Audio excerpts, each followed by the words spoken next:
अब सुरु गरौँ। हामी कसरी घरमै बसेर चाहिँ कोरोनाको असरलाई कम पार्न सकिन्छ भनेर। अब यहाँहरूलाई थाहै छ नेपालमा कोरोना भाइरस चाहिँ नि को संक्रमण बढिरहेको छ, एकदम बढिरहेको अवस्था छ। अब पछिल्लो 24 घण्टामा हिजोको डेटा हेर्ने हो भने 24 जनाको मृत्यु भइरहेको छ। र म के भन्छु भनेदेखि यो हाम्रो समुदायमै फैलिसकेको कारणले गर्दाखेरि हामी यसबाट अछुतो रहँदैनौँ। सबैलाई लाग्नै पर्छ जस्तो लाग्छ र कुनै न कुनै बेला चाहिँ नि लाग्छ पनि जस्तो लाग्छ। र म त भन्छु यो भाइरस लगाएर पचाउन सक्नुपर्छ जस्तो लाग्छ र एकदम सचेत हुनुपर्छ र समयमै चाहिँ नि उपचारको चाहिँ नि खोज्नुपर्छ जस्तो लाग्छ है। अब यसरी बढिरहेको क्रम छ भने अस्पतालमा पनि बिरामीहरूको चाप चाहिँ एकदम बढिरहेको छ। तपाईले मिडिया न्युजहरुमा सुनिरहनु भएको छ, आइसियु आउनै मुस्किल भइरहेछ, अस्पतालमा बेडहरु छैन हैन। अब एकातिर यस्तो छ भने अर्कोतिर सरकारले विज्ञप्ति जारी गरिसकेको छ कि चाहिँ नि ज्वरो रुगाखोकी आउँदैमा चाहिँ नि अस्पताल नआउनुस्, सास फेर्न गाह्रो भएमा, बेहोस अथवा चाहिँ नि पिसाब नौला जस्तो भएमा मात्र अस्पताल आउनुस् भनेर भनिसकेको छ। अब यस्तै भन्दै गर्दाखेरि कस्तो लाग्छ भने अब बेहोसै हुने जेनसम्म चाहिँ नि अलि गाह्रै पर्ने हो कि बिरामीहरूलाई भन्ने जस्तो मलाई लाग्छ। किनभने त्यतिन्जेलसम्म हामीले कुट्नुपर्ने औषधि चाहिँ नि नलिकन कुट्नुपर्ने अवस्थामा पुगेको खण्डमा चाहिँ नि झन् यसले झन् चाहिँ नि बढी चाहिँ नि भयावह रूप लिन्छ कि जस्तो लाग्छ। त्यही भएर चाहिँ म अलिकति आत्तिए पनि र अब मैले चाहिँ नि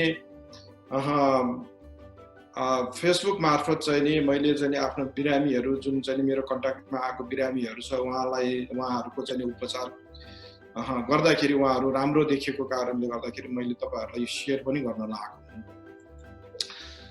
अब हामीले कोरोना भाइरस बारे चाहिँ नि बुझ्नुपर्ने कुराहरू के छ भनेदेखि यसको लक्षण र यसको प्रकृति कस्तो हुन्छ त्यो एकदम बुझ्नुपर्छ। अब यो कुरा चाहिँ एकदम इम्पोर्टेन्ट छ हाम्रो लागि। अब यसमा लक्षण चाहिँ कस्तो हुन्छ भने पहिलो चरण, दोस्रो चरण भनेर चाहिँ डिभाइड गर्न सकिन्छ। जस्तै अब लाग्ने बित्तिकै चाहिँ नि तपाईको 2 देखि 14 दिन भित्र चाहिँ नि तपाई कसैको कन्ट्याक्टमा आउनु भएको छ भनेदेखि अथवा यो कन्ट्याक्टमै आउनु पर्छ भन्ने नै छैन। यो किन हावामै छ हैन, यो भाइरस हावामै छ, कतै न कतैबाट तपाईले अब लिनुहुन्छ त्यस हैन। अब एउटा अब भाइरस नलिने हो भनेदेखि तपाईले मैले चाहिँ नि के भन्ने गरेको छु भने सासै फेर्न बन्द गर्नुपर्छ भनेर पनि भन्ने गरेको छु। त्यो किनभने हावाबाट आउने भाइरस हो, तपाईले कुनै न कुनै हिसाबले लिइराकै हुन्छ हैन। अब यो चाहिँ नि त्यही भएर चाहिँ नि डराउनु चाहिँ नि भएन। अब तपाईलाई ज्वरो आउने बित्तिकै चाहिँ नि कस्तो हुन्छ भने ज्वरो आउन सक्छ, टाउको दुख्न सक्छ, बास्ना स्वादहरु थाहा नपाउने हुन सक्छ, जिउ एकदम गल्ने हुन सक्छ, भोक नलाग्ने हुन सक्छ, झाडा पखाला लाग्ने हुन सक्छ हैन। अब यो सिम्पटमहरु आयो भनेदेखि तपाईले चाहिँ नि अलिकति सचेत रहनु पर्यो, आफू अलिकति आइसोलेसनमा बस्नु पर्यो र चाहिँ नि यसलाई साधारण हो भनेर चाहिँ नि व्यवस्था चाहिँ नि गरिदिनु भएन। यो चाहिँ नि कोरोना भाइरस हुन सक्छ भनेर चाहिँ नि लिनु पर्यो र त्यही अनुसार चाहिँ नि अब कोरोना भाइरसको टेस्ट गराउनु पनि पर्यो र त्यही अनुसार चाहिँ नि उपचार विधि पद्धतिहरूलाई चाहिँ नि फलो पनि गर्नु पर्यो। र अर्को दोस्रो चरण भनेको चाहिँ नि अब दोस्रो चरण भनेको कस्तो हुन्छ भनेदेखि अब जो बिरामीहरुमा जो चाहिँ नि अलिकति उच्च जोखिम वर्गहरु छ, जस्तै कि मधुमेह भएको, उच्च रक्तचाप भएको, अनि यस्तै किडनी डिजिजहरु भएको हैन, मुटुको रोगहरु भएको, यिनीहरु व्यक्तिहरु अलि 60 वर्ष नागेको व्यक्तिहरु उहाँहरुमा चाहिँ नि यसको लक्षण चाहिँ नि अलि धेरै लामो समयसम्म रहन सक्ने हुन्छ। र त्यो भनेको कस्तो भन्दाखेरि 10 देखि 14 दिनपछि पल्मोनरी फेज भनेर भन्छौं, जसलाई चाहिँ नि जहाँ चाहिँ नि अब खोकीहरु स्टार्ट हुन थाल्छ अनि अलिअलि सास फेर्न पनि गाह्रो हुन सक्ने सम्भावना रहन्छ हैन। अब सरकारले भनेको दोस्रो चरण भएपछि मात्र तपाईहरु अस्पताल आउनुस् हो कि भनेको जस्तो पनि लाग्छ। अब जुन चाहिँ नि अलिकति ढिला हुने हो कि जस्तो पनि मलाई लाग्छ हैन। अब त्यो त्यही भएर चाहिँ नि हामीले चाहिँ नि अब कसरी यो कोरोनाको लक्षणहरुलाई असरलाई कम पार्ने भनेर चाहिँ नि बुझ्नु चाहिँ नि एकदम जरुरी छ। अब लाग्ने बित्तिकै तपाईले के गर्नु पर्यो त भनेपछि मेन कुरो चाहिँ नि घरमा चाहिँ नि बसेर भाइटल्सहरू मोनिटर गर्नु पर्यो, हाम्रो ब्लड प्रेसर, मुटुको धड्कन, हामी बिरामीले कतिको चाहिँ नि रेटमा सास फेर्छ र टेम्परेचर, यो चाहिँ नि एकदम इम्पोर्टेन्ट छ हैन। यसलाई चाहिँ नि होइन यो ठिक हुन्छ भनेर चाहिँ नि बस्नु भन्दाखेरि पनि ठिकै छ, ल अब कोरोना लागे जस्तो छ, एकचोटि अब अलिकति सचेत हुनु पर्यो र घरमै बसेर पनि एकचोटि चाहिँ नि यो मोनिटर गर्नु पर्यो भनेर चाहिँ नि तपाईहरुले गर्नु पर्यो। अब यहाँ मैले चाहिँ नि विभिन्न औषधिहरूको बारे पनि कुरा गर्दैछु, विभिन्न यो इन्स्ट्रुमेन्टहरूको बारे पनि कुरा गर्दैछु। मलाई चाहिँ नि एउटा कुरा के भन्नु मन लाग्छ भनेदेखि अब मैले चाहिँ नि यसको प्रमोसन गर्नको लागि चाहिँ नि गरेको होइन, मसँग चाहिँ नि यसको कुनै मलाई चाहिँ नि डाइरेक्ट अथवा इन्डाइरेक्ट रूपमा कुनै पनि फाइदा बेफाइदा केही पनि छैन, यो कम्पनीहरुबाट मेरो केही लिंक पनि छैन है त। त्यही भएर तपाईहरुले चाहिँ नि यो यही इन्स्ट्रुमेन्ट चाहिन्छ भनेर होइन कि तपाई अरु इन्स्ट्रुमेन्टहरु चाहिँ नि जुन इन्स्ट्रुमेन्ट पनि युज गर्दाखेरि हुन्छ यो चाहिँ नि डिभाइसहरु। अब यसमा पल्स अक्सिमिटर भन्ने छ जुन अक्सिजनको मात्रा नाप्ने छ हैन। अब त्यो भयो, अर्को चाहिँ नि थर्मोमिटर एउटा चाहियो, अर्को चाहिँ नि अब तपाईले आफैले चाहिँ नि आफ्नो अर्को व्यक्तिबाट चाहिँ नि आफ्नो सास फेराइ चाहिँ नि को रेटहरु हेर्न सक्नुहुन्छ र त्यसै गरी तपाईको चाहिँ नि यो ब्लड प्रेसर नाप्ने चाहिँ नि मेसिन चाहियो। अब यिनीहरु सबै अटोमेटिक छ, यो बजारमा मजाले सर्वसुलभ रूपमा पाइन्छ नेपालमा। यदि पाउनु भएन भने पनि तपाईहरु आफूमै चाहिँ नि शेयर गर्न सक्नुहुन्छ, जस्तै टोलमा चाहिँ नि वडा कार्यालयमा चाहिँ नि राखेर कसैलाई भएको छ भने त्यही चाहिँ नि चलाएर शेयर गर्नुहुन्छ, यो 5 वटा सेट चाहिँ नि हालेर हैन, त्यही सेटहरुमा चाहिँ नि आफू एक अर्कालाई शेयर गर्न सक्नुहुन्छ यिनीहरु चाहिँ नि। अब यस्तो छ, अब ब्लड प्रेसर पल्स रेट भनेको मुटुको धड्कन हो, त्यो चाहिँ नि नर्मली चाहिँ नि 60 देखि 100 पर मिनेट हुन्छ। अब यदि 100 पर मिनेट भन्दा बढी देखाएको खण्डमा यहाँ तपाईले देख्नु भएको छ यो यहाँनिर 80 छ, यो 80 छ, यहाँ चाहिँ 78 छ, यो भनेको पल्स रेटहरु हो। र यिनीहरु चाहिँ 100 भन्दा बढी देखाएको छ भने तपाईलाई डेफिनेटली चाहिँ नि त्यो चाहिँ नि कोरोनाको असर हुन सक्छ, त्यो चाहिँ नि तपाईले विचार गर्नु पर्यो। त्यस्तै गरी शरीरमा अक्सिजनको मात्रा हैन, यहाँ तपाईले यो 94 जुन देखिराख्नु भएको छ त्यो चाहिँ नि अक्सिजनको मात्रा हो, त्यो चाहिँ नि साधारणतया 95 भन्दा बढी हुन्छ है त। यदि तपाई 95 भन्दा बढी छ भने तपाई आत्तिनै पर्दैन, मलाई सास फेर्न गाह्रो भयो कि मलाई चाहिँ नि खोइ के भएको भनेर चाहिँ नि आत्तिनै पर्दैन। किनभने मलाई लाग्छ कि कोरोना लागेपछि बिरामीहरु चाहिँ नि धेरै आत्तिन्छ जस्तो लाग्छ, के नै भएको जस्तो। राति चाहिँ नि 1 बजे चाहिँ नि मेसेज गर्छन्, राति निन्द्राइमै उठेर चाहिँ मेसेज गर्छन् हैन, डाक्टर साहब मलाई त सास फेर्न गाह्रो भइरहेको जस्तो लाग्छ भनेर मेसेज गर्छन्। अनि मैले अब भन्छु कि तपाई यसो पल्स अक्सिमिटरबाट अक्सिजन एकचोटि चेक गर्नुस् न कति छ भनेर भन्दाखेरि 95 96 देखाइरहेछ भनेर भन्छु हैन। अब त्यो भनेको मतलब के हुन्छ नि, तपाईलाई अक्सिजन तपाईलाई त्यो साइकोलोजिकली फिल मात्र भएको, तर वास्तवमा तपाईको शरीरमा चाहिँ नि अक्सिजनको मात्रा इनफ। त्यसरी पनि हामीले बुझ्न सकिन्छ, आफ्नो चाहिँ नि एंजाइटीलाई कम गर्न सकिन्छ। र अब यो चाहिँ नि अलिकति कन्सर्न हुनुपर्ने, अलिकति हामीले चाहिँ नि विचार गर्नुपर्ने कहिले आउँछ भन्दाखेरि जब चाहिँ नि हाम्रो यो पल्स अक्सिमिटरले 92 भन्दा कम देखाउँछ, कन्टिन्युअसली देखाइराख्छ, त्यो बेला चाहिँ नि साँच्चै सास फेर्न गाह्रो, अक्सिजन नपुगेको हो कि भन्ने कुरा चाहिँ नि हामीले विचार गर्नुपर्ने हुन्छ। त्यसै गरी थर्मोमिटर छ, थर्मोमिटर अब एउटा चाहिँ नि काखीमा पनि नाप्न सकिन्छ र अर्को जिब्रो मुखभित्र जिब्रो मुनि राखेर पनि नाप्न सकिन्छ हैन। अब यो सबैको घरमा भइहाल्छ र यसमा चाहिँ नि टेम्परेचर हेर्ने हो भने 98.6 फरेनहाइट हो टेम्परेचर चाहिँ नि। तर जिब्रो मुनि अब ज्वरो भनेर कसरी भन्ने हैन, ज्वरो भनेर चाहिँ नि भन्ने कसरी हो भनेदेखि यदि जिब्रो मुनि हालेर तपाईले चेक गर्नु भएको छ भने 100 फरेनहाइट 100 पुग्नु पर्यो, त्यो चाहिँ नि पक्का चाहिँ नि ज्वरो हो। यदि काखी मुनि च्यापेर गर्नु भएको छ भनेदेखि 99 पुगे पनि ज्वरो हो। अलिकति फरक छ, त्यो हिसाबले चाहिँ नि तपाईले चाहिँ नि मलाई ज्वरो आइरहेको छ कि छैन भनेर आफैले पनि अनुमान गर्न सक्नुहुन्छ। र अर्को चाहिँ नि यो रेस्पिरेटरी रेट जुन श्वास प्रश्वासको गति हैन। अब कुनै कुनै व्यक्तिहरूलाई चाहिँ नि कस्तो हुन्छ भने एउटा एङ्जाइटीले पनि यो सास चाहिँ नि बढ्न सक्ने हुन्छ। तपाईँले चाहिँ नि याद गर्नुभएको होला यदि हेर्नुहुन्छ भनेदेखि। अब त्यस्तो केसमा हामीले कसरी चाहिँ नि यो अलिकति साधारण मान्छेलाई चाहिँ नि साधारण मानिसहरूलाई चाहिँ अलिकति गाह्रो होला नगरिरहेको मान्छेहरूलाई, तर तपाईँले बिस्तारै एकदम राम्ररी निहालेर हेर्नुभयो भनेदेखि, यदि बिरामीलाई राम्ररी निहालेर हेर्नुभयो भनेदेखि यो सास चाहिँ नि बिस्तारै चलिरहेको हुन्छ हैन, एक माथि आउँछ एक तल जान्छ हैन। अब यो चाहिँ नि कसरी भने यो एक वन साइकल भने एकचोटि माथि गएर एकचोटि तल आउने, हामीले यो सास लिने र बाहिर फाल्ने चाहिँ नि गति हो, त्यो चाहिँ नि त्यो चाहिँ नि एक हो। र यसरी चाहिँ नि हामीले चाहिँ नि सास फेर्ने चाहिँ नि 12 देखि 16 पर मिनेटमा हुन्छ। र अब यो चाहिँ नि बढ्न थालेपछि, बढ्ने भनेको कति भने 20 पर मिनेट भयो भने चाहिँ नि बढेको हो। र यो बढ्दाखेरि के हुन्छ नि, यो तपाईँको यो मसल्सहरू सबै चाहिँ नि एकदम चाहिँ नि भित्र एकदम कडा हुन्छ धेरै सास फेर्दाखेरि। तपाईँ विचार गर्नुहुन्छ यदि बिरामीलाई चाहिँ नि अब तपाईँले हेर्ने हो भनेदेखि यो घरमै आफैले पनि यदि सुरुमा अलिकति गाह्रो भए पनि आफै मोनिटर चाहिँ गर्न सकिन्छ यदि बिरामीहरू त्यस्तो छ भनेदेखि हैन।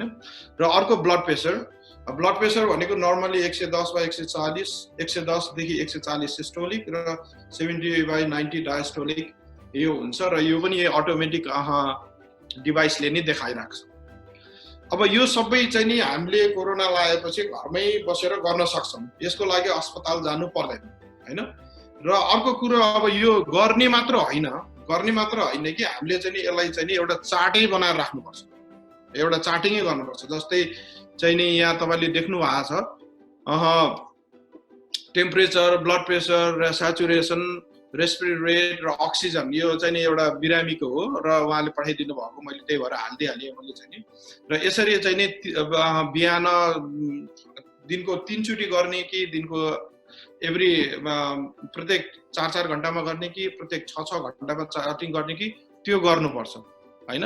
यो गरेपछि कस्तो हुन्छ भने तपाईँले यो चाहिँ नि अब कुनै डाक्टरलाई देखाउनु भयो भनेदेखि सुरुदेखि नै तपाईँको समस्या कस्तो भइरहेछ त भन्ने कुरा एउटा चाहिँ नि एउटा ब्रोड पुरा ठुलो पिक्चर चाहिँ नि हाम्रो दिमागमा आउँछ। तपाईँलाई चाहिँ नि राम्रो भइरहेछ कि तपाईँ जस्ता तस्तै छ कि अथवा तपाईँको चाहिँ नि स्वास्थ्य कन्डिसन झन् घट्दै गइरहेछ कि, यो कुराहरूको चाहिँ नि बृहत रूपमा चाहिँ नि हामीले चाहिँ नि एकदम जानकारी पाउँछौँ।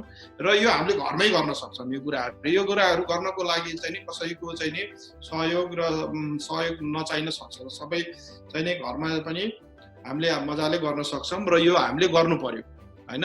कोरोना लागेर अलिकति ज्वरो सोरो आयो भनेदेखि चाहिँ नि अलिकति ठिक नभएसम्मको लागि चाहिँ नि गर्नु पर्यो र हामी सचेत हुनु भनेको नि यही हो। र अर्को कुरो अब म अलिकति तपाईहरुलाई चाहिँ नि अब घरमै कसरी उपचार गर्ने त, अब के गर्न सकिन्छ, के छ हामीसँग भन्ने बारेमा चाहिँ नि अलिकति कुरा गर्छौं। पहिलो चरण भनेको मतलब तपाईलाई कोभिड लाएर लक्षण देख्नु हो हैन। अब यो चाहिँ नि लक्षण देख्ने बित्तिकै चाहिँ नि पहिला सुरुमा चाहिँ आत्तिनु भएन, सबभन्दा कुरो आत्तिनु भएन र अर्को कुरो चाहिँ नि लुकाउनु भएन र यो साधारण रुगाखोकी हो भनेर चाहिँ नि नेग्लेक्ट गर्नु भएन।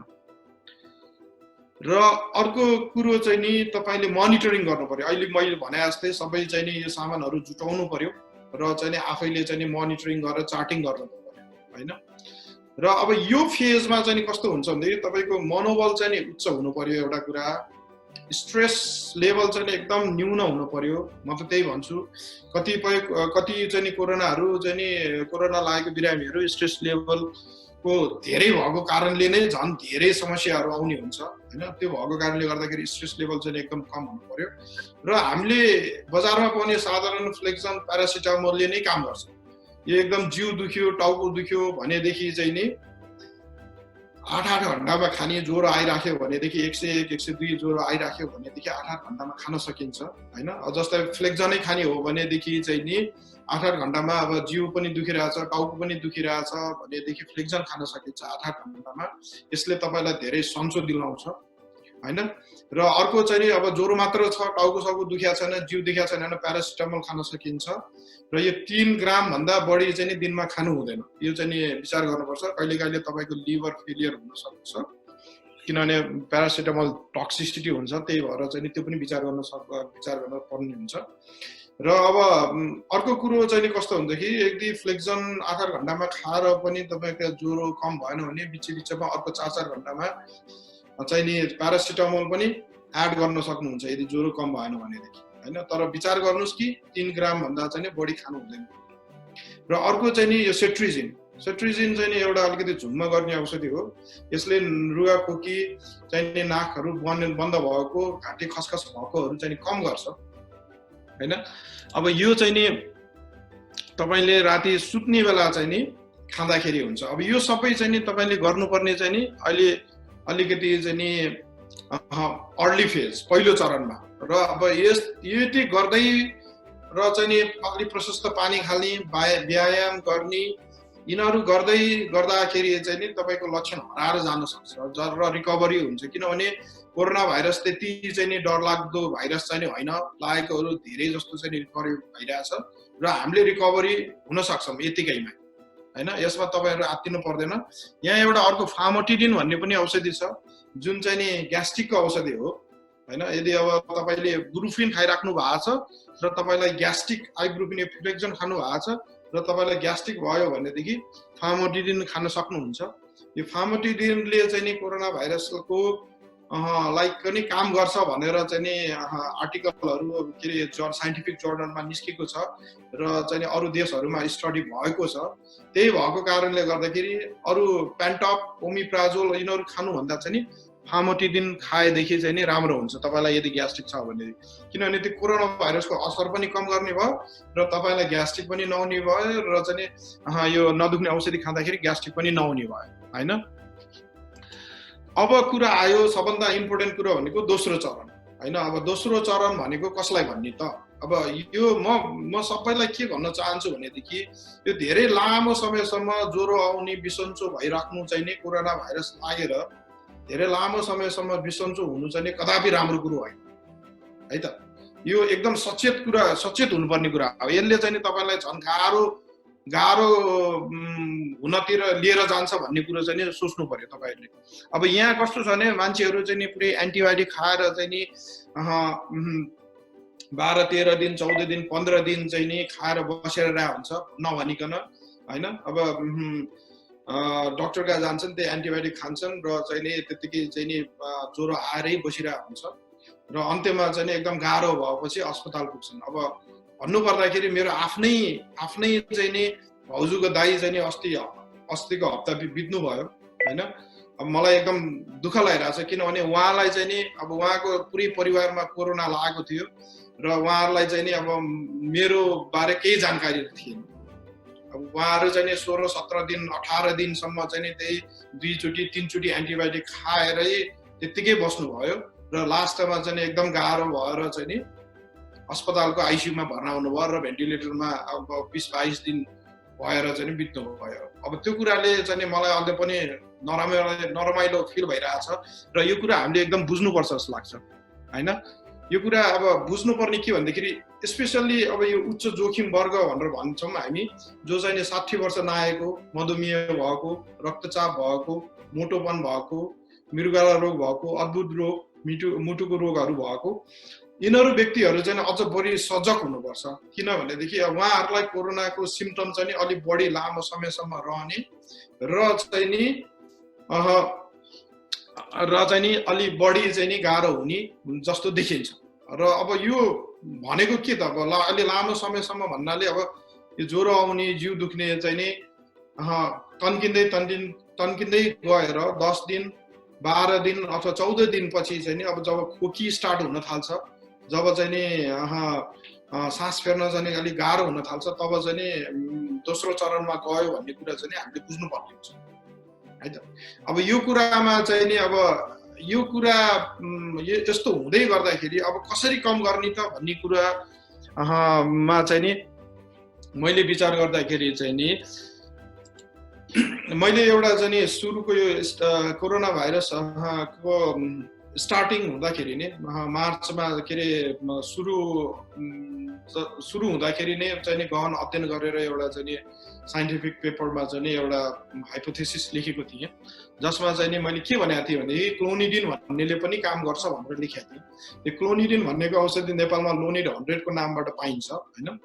अब यो औषधिले कसरी काम गर्न सक्छ भनेर मैले यो पहिला चाहिँ नि यही मार्फत चाहिँ नि मैले जानकारी दिइसकेँ र म यसमा बढी कुराहरू चाहिँ नि गर्न चाहन्न। तर अब यो औषधिले चाहिँ नि जो नेपालमै सर्वसुलभ रूपमा पाइने भएकोले चाहिँ नि हामीले चाहिँ नि खान चाहिँ नि उपयुक्त छ जस्तो लाग्छ। डाक्टरको उचित सल्लाह अनुसार यसको बारेमा अझ तपाईलाई विस्तृत रूपमा जानकारी दिन चाहन्छु हैन। अब यसरी पनि चाहिँ नि यो दोस्रो चरणको बिरामी अथवा दोस्रो चरणमा पुग्न नजानकै लागि पहिलो चरणमै ठिक हुनलाई चाहिँ नि ठिक हुनको लागि चाहिँ नि हामीले अरु उपायहरू अपनाउनु पर्ने हो कि जस्तो लाग्छ। जस्तै चाहिँ नि अब स्टडी हेर्ने हो भने एजिथ्रोमाइसिन भन्ने छ हैन, स्टेरोइड भन्ने छ। यिनीहरू चाहिँ नि अलिकति अक्सिजन चाहिने व्यक्तिहरूलाई दिँदाखेरि चाहिँ नि कम भएकोहरू देखिएको छ हैन। र त्यस्तै गरी अब रेमडेसिभिर भन्ने औषधि छ र अर्को प्लाज्मा थेरापी भन्ने छ। यो हस्पिटलमा मात्र पाइन्छ, यो घरमा पाउन चाहिँ घरमा गर्न गाह्रो हुन्छ। त्यही भएर अहिले त्यसको बारेमा चाहिँ धेरै कुरा नगरौँ। र अब यही बारेमा चाहिँ मैले अरु लेखहरू पनि प्रकाशित गरिसकेको छु। र अब त्यसपछि चाहिँ नि मैले चाहिँ के गरेँ भनेदेखि यो कोभिड-19 निशुल्क स्वास्थ्य परामर्श ग्रुप भनेर अनलाइन फेसबुक ग्रुप खोलेर चाहिँ नि बिरामीहरूलाई चाहिँ नि निशुल्क रूपमा चाहिँ नि यही अमेरिकाबाट चाहिँ नि मैले चाहिँ नि प्रत्यक्ष रूपमा मेसेज गरेर चाहिँ नि उपचारको विधिहरू मोनिटरिङ गर्ने सबै कुराहरू भनिरहेको छु। र त्यसबीचमा चाहिँ नि म कहाँ धेरै बिरामीहरू आए। आज मात्रै हेर्ने भने 10-15 जनाले मेसेज गरिसकेका छ हैन। किनभने यो फैलिरहेछ, धेरै नै फैलिरहेछ, समुदायमा धेरै नै फैलिरहेछ। त्यही भएर हामीले अब कसरी गर्नुपर्छ त, कसरी घरमै म्यानेज गर्ने भन्ने कुरा चाहिँ नि मैले कसरी गरेँ त भन्ने कुरा यहाँहरूलाई अवगत गराउँदैछु। किनभने म त अब प्रत्यक्ष रूपमा नेपालमा छुइनँ। मैले बिरामीलाई चाहिँ नि यही मेसेन्जर र भाइबरबाट मात्र कुरा गर्ने हो र चाहिँ नि अनलाइन चाहिँ नि कुरा गर्ने हो र त्यही हिसाबमा उहाँहरूलाई चाहिँ नि गाइड गर्ने हो र उहाँहरूलाई यो औषधि खानुहोस्, यो गर्नुहोस् भनेर भन्ने हो। र त्यसरी नै चाहिँ नि मैले म्यानेज गरेँ र चाहिँ नि अहिलेसम्ममा 20-25 जना बिरामीहरू चाहिँ नि राम्रो हुनुभयो, ठिक हुनुभयो। र त्यो हिसाबले मलाई अझ पनि धेरै चाहिँ नि हौसला मिलेको छ कि यो चाहिँ नि सबैलाई भन्नुपर्छ, सबैले थाहा हुनुपर्छ भनेर। र त्यही क्रममा चाहिँ नि म तपाईहरुलाई चाहिँ नि अलिकति मेरो बिरामी, मैले उपचार गरेको बिरामीहरूको केही डेटाहरू चाहिँ नि यहाँ चाहिँ नि मैले एनालाइज गरेको छु। हुन त मसँग धेरै डेटाहरू त छैन, किनभने घरमा बसिरहेको बिरामीहरूसँग मैले चाहिँ नि धेरै डेटा कलेक्ट गर्न पनि सक्दिनँ। उहाँहरूलाई चाहिँ नि जाँच गराउनको लागि पनि जानु भन्दाखेरि पनि हैन, अहिले अब धेरै गाह्रो छ। कोभिड टेस्ट गराउनलाई नै गाह्रो छ भनेर भन्नुहुन्छ हैन। त्यस्तो अवस्थामा अब धेरै अब परेको नपरेसम्म, अति नै धेरै नपरेसम्म चाहिँ नि मैले चाहिँ नि जाँचहरू गराउनको लागि चाहिँ नि मैले परामर्श दिइरहेको छैन र चाहिँ परेपछि मात्र दिने भएको कारणले गर्दाखेरि। तैपनि अब मसँग चाहिँ नि यो अघि हामीले भने जस्तो भाइटल मोनिटरिङहरूको डेटाहरू छ र औषधि खाएपछि कसरी चाहिँ नि कम भयो भन्ने कुरा देखाउँदैछु। र उहाँ बिरामीहरू चाहिँ नि सबै चाहिँ नि कोही अक्सिजन लिनुपर्ने हुनुहुन्छ भनेदेखि, कोही चाहिँ नि धेरै 10-12 दिनदेखि धेरै ज्वरो आएर 101, 102 ज्वरो आएर घरमै बसेर चाहिँ नि उपचार खोजिरहेको र एकदम कसलाई सासै फेर्न गाह्रो भएर अनि यो फेसबुक मार्फत चाहिँ नि मसँग चाहिँ नि सम्पर्कमा आउनु भएको छ। 1-2 जना त मेरो आफ्नै मान्छेहरू पनि छन् त्यसमा हैन। र उहाँहरू सबै पीसीआर पोजिटिभ हुनुहुन्छ। कोभिड को चाहिँ नि पीसीआर पोजिटिभ भएपछि उहाँहरू सम्पर्कमा आउनु भएको हो। र यो चाहिँ नि बिरामीको चाहिँ नि अलिकति विवरण हो। उहाँहरूसँग चाहिँ नि मैले फुल्ली कन्सेन्ट पनि लिएको छु कि यो प्रेजेन्ट गर्न उहाँहरूलाई कुनै चाहिँ नि हुँदैन भनेर। र यहाँ तपाईले देख्नु भएको छ सबैकोमा ज्वरो छँदैछ हैन, सबैलाई जिउ दुख्ने भएकै छ र सास फेर्न पनि गाह्रो भएकै छ। खोकी 2-3 जनालाई आएको छ, टाउको पनि 2-3 जनालाई दुखेको छ र चाहिँ नि डायरिया 1-2 जनालाई भएको छ हैन। अब यो चाहिँ नि अब 40-50 वर्ष भन्दा बढी, 40 देखि 60 वर्षको उमेरका बिरामीहरू छन् यहाँ चाहिँ नि। र तपाईले हेर्ने हो भनेदेखि के छ भनेदेखि यो चाहिँ नि अक्सिजनको मात्रा हो हैन। अब तपाईले यहाँ हेर्दै जाँदाखेरि अक्सिजनको मात्रा मैले भने जस्तो अघि चाहिँ नि 95 एबोभ हुनुपर्छ भनेर भनेको छु र उहाँहरूको छ नि सुरुमा यो क्लोनिडिन भन्ने औषधि खानेको दिन चाहिँ नि 92, 94, 90 सम्म छ र बिस्तारै खाएपछि चाहिँ नि यो तपाईले बढिरहेको देख्नु भएको छ हैन। क्लोनिडिन चाहिँ नि 100 माइक्रोग्राम चाहिँ नि राति सुत्ने बेला चाहिँ नि खाने औषधि हो र चाहिँ नि यो सुलभ रूपमा पाइन्छ। यो खाने बित्तिकै चाहिँ नि उहाँहरूको बिस्तारै ओभर द 4-5 दिनमा चाहिँ नि मजाले चाहिँ नि अक्सिजनको मात्रा बढ्दै गएको देखिराख्नु भएको छ। त्यसैगरी मुटुको धड्कन पल्स रेट हो मैले भने जस्तै अघि चाहिँ नि यो चाहिँ नि 100 भन्दा बढी भयो भने चाहिँ नि तपाईको असर देखेको मान्नुपर्छ र यहाँ तपाईले देख्नुहुनेछ डे 0 मा चाहिँ नि 110, 118, 128 र 125 छ र जति मैले चाहिँ नि क्लोनिडिन खुवाएँ त्यति चाहिँ नि बिरामीको चाहिँ नि पल्स रेट हार्ट रेट चाहिँ नि घट्दै गएर पछि नर्मलमा आएको छ। 5 दिनमा चाहिँ नि यसको असर पनि देखिएको छ र त्यसैगरी टेम्परेचर जुन चाहिँ नि सबभन्दा पहिला चाहिँ नि 100, 102, 101, 105 सम्म पुगेको बिरामीहरू छ र उहाँहरूलाई चाहिँ नि अब क्लोनिडिन खुवाएपछि चाहिँ नि टेम्परेचर नर्मलमा आएको छ 4-5 दिनमै हैन। र अर्को चाहिँ नि श्वास प्रश्वासको गति र यहाँ चाहिँ नि तपाईले देख्नु भएको छ कि 30 छ, 18 छ, 28 छ, 30 छ हैन। उहाँहरू सबै चाहिँ नि अक्सिजनमा हुनुहुन्थ्यो धेरै जस्तो 2-3 जना चाहिँ नि र सबैलाई चाहिँ नि सास फेर्न गाह्रो पनि भएको थियो किनभने 14-15 दिन कोही 17 दिन पनि भइसकेको थियो सिम्पटम आइरहेको र उहाँहरूले चाहिँ नि क्लोनिडिन खाएपछि चाहिँ नि सबै चाहिँ नि नर्मलमा आएको देखिएको छ 17 देखि 16। यो भनेको मतलब के भनेदेखि क्लोनिडिनको फाइदा चाहिँ नि रहेछ भन्ने कुरो यसबाट स्पष्ट हुन्छ हैन। जो जति बिरामीहरूले चाहिँ नि खाएको छ उहाँहरूको चाहिँ नि मैले रेस्पोन्स चाहिँ एकदम राम्रो पाएँ भन्नाले चाहिँ नि उहाँहरूको चाहिँ नि कस्तो अनुभव पाएँ भन्दाखेरि यस्तो गाह्रो भइरहेको थियो डाक्टर साहब यो औषधि खाएपछि चाहिँ नि मलाई यस्तो सन्चो भयो, मलाई टाउको दुख्न पनि एकदम सन्चो भयो, जिउ पनि एकदम हलुका भयो, यो औषधि त अरू सबैलाई खुवाउनु पर्ने हो डाक्टर साहब भनेर भन्नुहुन्थ्यो उहाँहरूले हैन। अब मैले चाहिँ नि एक दिन अगाडि हैन तपाई घरमै चाहिँ नि आत्तिएर चाहिँ नि मैले बिरामीलाई हेर्दाखेरि हैन तपाई चाहिँ नि अस्पताल जानुस् घरमा गाह्रो पर्न सक्छ भनेर भनेको बिरामी हैन भन्दाखेरि बिरामी के भन्नुहुन्थ्यो भनेदेखि हैन डाक्टर साहब अस्पताल गयो भने त खै अब बेड पनि छैन, अब के गर्ने हो, धेरै गाह्रो हुन्छ, सबैजनालाई चाहिँ गाह्रो हुन्छ, बरु सकेसम्म घरमै उपचार गरौँ भन्नेहरू पनि थिए र उहाँहरूलाई चाहिँ मैले सुरुमा अब यो औषधि चाहिँ नि अब काम गर्न पनि सक्छ नगर्न पनि सक्छ तर खाएर हेर्नुस् भनेर भनेको थिएँ र त्यो भन्दै गर्दा भोलिपल्ट चाहिँ त्यस्तो उहाँहरूको प्रतिक्रिया पाउँदा चाहिँ नि मलाई चाहिँ नि अलिकति कन्फिडेन्ट बढेको छ र अब त्यो मैले मात्र होइन कि अरू डाक्टर साहबहरूले पनि खुवाएर हेर्नु भइसकेको छ र उहाँहरूको पनि प्रतिक्रिया त्यस्तै छ र अब मैले जति बिरामीहरूलाई दिएँ अब गाह्रो भएको उहाँहरूले चाहिँ नि सबैले त्यो प्रतिक्रिया दिएकोले लगभग म चाहिँ नि अलिकति कन्फिडेन्टै भइसक्यो कि अब यसले काम गर्छ भनेर। त्यही भएर पनि यो चाहिँ नि अर्गनाइज गरेको हो किनभने अहिले अब हामी एकदम गाह्रो परिस्थितिमा छौँ र अब यो क्लोनिडिनको त्यति बाहेक अर्को के फाइदा, अब यो क्लोनिडिनको असर त त्यहाँ तपाईले देखिहाल्नु भयो, त्यो बाहेक चाहिँ कस्तो हुन्छ त कोरोना लागेपछि मान्छेहरूलाई भनेर भन्दाखेरि एकदम टाउको दुख्ने, खोकी लाग्ने, जिउ दुख्ने, निन्द्रा नलाग्ने हुन्छ, आत्तिने हुन्छ, मन आत्तिने हुन्छ हैन।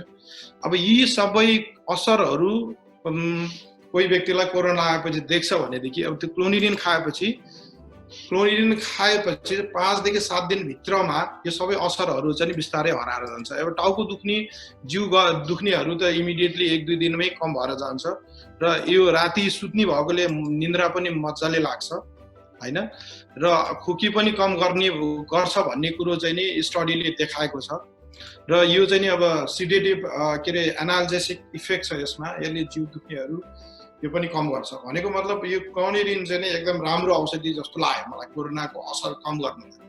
अब यो कोरोना भाइरसको एन्टिभाइरल ड्रग पनि होइन यो हैन, यो भाइरससँग कुनै सरोकार छैन। अब यो चाहिँ नि चकचक गर्ने बच्चाहरूले खाने औषधि हो र यो चाहिँ नि ब्लड प्रेसर कम गर्ने औषधि हो हैन। र यो नेपालमा सर्वसुलभ रूपमा पाइन्छ। र यो चाहिँ नि अब खानु पर्दाखेरि चाहिँ नि सकेसम्म डाक्टरको सल्लाह लिएरै खानलाई चाहिँ म अनुरोध गर्छु हैन। किनभनेदेखि यसको असरहरू पनि छ जुन धेरै न्यून छ अरू औषधिहरूको तुलनामा। यो चाहिँ नि वेल टलरेट औषधि हो। जस्तै अब बच्चाहरूले चाहिँ नि चकचक गर्ने बच्चाहरूले चाहिँ नि 200-300 माइक्रोग्राम खान्छ। अब यहाँ हामीले 100 माइक्रोग्राम मात्र भनेका छौँ। त्यही भएर यो एकदम टलरेबल छ। र अर्को कुरो मैले भनिसकेँ, यो धेरै सस्तो छ। यो नेपालमै पाइन्छ। यो लोनिड 100 नामबाट पाइन्छ र यो 2 रुपियाँ जति पर्छ हैन। अब यो औषधि खाँदाखेरि ध्यान दिनुपर्ने कुराहरू के त भन्दाखेरि म त भन्छु तपाईँ चाहिँ नि डाक्टरसँग कुरा गर्नुहोस् हैन। अब डाक्टर चाहिँ नि तपाईँ फोन गर्नुहुन्छ डाक्टरहरूलाई, उहाँसँग कुरा गर्नुहोस् मैले यो क्लोनिडिन खाँदा हुन्छ कि हुँदैन भनेर। उहाँले सोध्नुहुन्छ तपाईँलाई चाहिँ नि अरू तपाईँको ब्लड प्रेसरको औषधि खाएको छ कि छैन, अरू अरू समस्याहरू के, अरू के औषधि खाइरहेछ, त्यो औषधिको इन्टरएक्सन हुन्छ कि हुँदैन, र तपाईँलाई खाएपछि कस्तो के गर्ने हैन भन्ने कुरो चाहिँ नि सल्लाह दिन्छ। र मैले भन्नुपर्दा के लाग्छ भनेदेखि अब यो चाहिँ नि सुत्ने बेला खानी हो। एक चक्की राति सुत्ने बेला तपाईले चाहिँ नि बत्ती निभाएर अब म सुत्छु, टोयलेट गएर अब म सुत्छु, म उठ्नु पर्दैन भनेपछि चाहिँ नि एक चक्की अलिकति पानीले खाएर सुत्ने हो। त्यसपछि तपाईलाई राम्रो निन्द्रा लाग्छ हैन। अब यो औषधि खाएर हिँड्नु परेको खण्डमा एटलिस्ट 2-3 घण्टा चाहिँ नि नहिँड्ने नउभिने भनेर भन्छु। किनभने यसको असर भनेको एउटा ब्लड प्रेसर कम गर्ने पनि हो हैन। ब्लड प्रेसर तपाईको कम भयो भने तपाईलाई चक्कर लाग्छ, रिगेडा लाग्छ, तपाईले डिजी फिल हुन्छ, तपाई लड्न सक्नुहुन्छ। त्यही भएर चाहिँ नि एटलिस्ट औषधि खाएको 2-3 घण्टा चाहिँ नि नहिँड्ने हो। र यो औषधि खानु भन्दा अगाडि बीपी ब्लड प्रेसर चाहिँ नि चेक गर्यो भने राम्रो हुन्छ। र मैले चाहिँ नि बिरामीहरूलाई चाहिँ नि 100/70 भयो भने चाहिँ नि खानु भनेर भन्ने गरेको छु हैन। अब त्यो पनि चेक गर्नुपर्ने हुन्छ। र अर्को चाहिँ नि कस्तो हुन्छ कि अब यो उच्च जोखिम वर्ग भनेको जुन 60 वर्ष नआएको बिरामीहरू छ, उहाँहरूले चाहिँ नि अरू ब्लड प्रेसरको औषधिहरू पनि खाइरहेको हुन्छ। अब यो कुरा चाहिँ नि एकदम चाहिँ नि तपाईहरुले चाहिँ नि विचार पुर्याउनु पर्छ। जस्तै चाहिँ नि एउटा अहिले म त्यो ब्लड प्रेसरको औषधिको बारे पनि यहाँ कुरा गर्छु। र त्यो दुईटै औषधि चाहिँ नि एकैचोटी चाहिँ नि खानु हुँदैन अथवा चाहिँ नि त्यसको मात्रा मिलाउनु पर्छ। र त्यो चाहिँ नि आफ्नो डाक्टरहरुसँग चाहिँ नि सल्लाह गर्नुपर्ने हैन।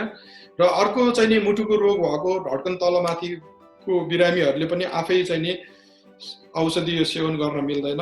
यो चाहिँ डाक्टरको परामर्श लिएर अनिवार्य रूपमा कार्डियोलोजिस्टहरुको परामर्श लिएर गर्नुपर्ने हुन्छ।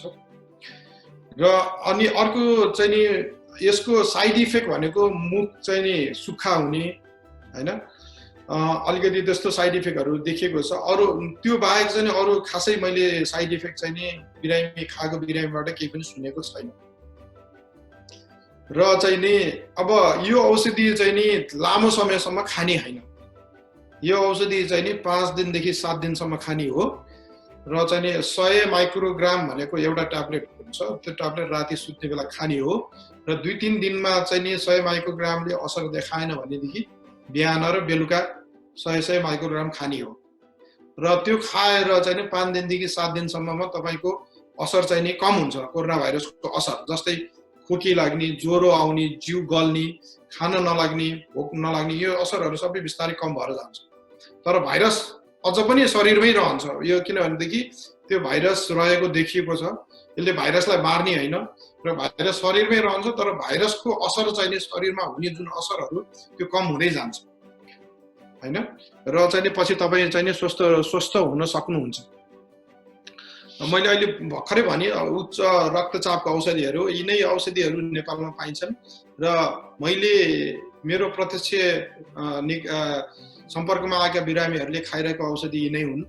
र यहाँ मैले भन्नु पर्दाखेरि इम्पोर्टेन्ट कुरा के छ भनेदेखि अब कोरोना भाइरसको र यो ब्लड प्रेसरको औषधिको सम्बन्ध चाहिँ नि अलि छ जस्तो लाग्छ। किनभने सुरुमै एउटा चाहिँ नि हाम्रो यो साइन्टिफिक जर्नलमा निस्किया थियो कि यो लोसार्टान भन्ने जुन छ यहाँ औषधि, यो लोसार्टान भनेको यहाँ चाहिँ नि रिसेट 50 छ। यो लोसार्टान यहाँ पनि यो लोसाटान छ हैन। अब यो लोसाटान भन्ने औषधिले चाहिँ नि अलिकति कोरोना भाइरसको असरलाई अझ बढाउने हो कि भन्ने चाहिँ नि एउटा चाहिँ नि व्यापक हल्ला चलेको थियो। अब त्यो एउटा राम्रै जर्नलमा पनि निस्केको थियो कि अब यस्तो यो औषधि खानेहरूलाई बढी कोरोनाको असर देखिन्छ भनेर।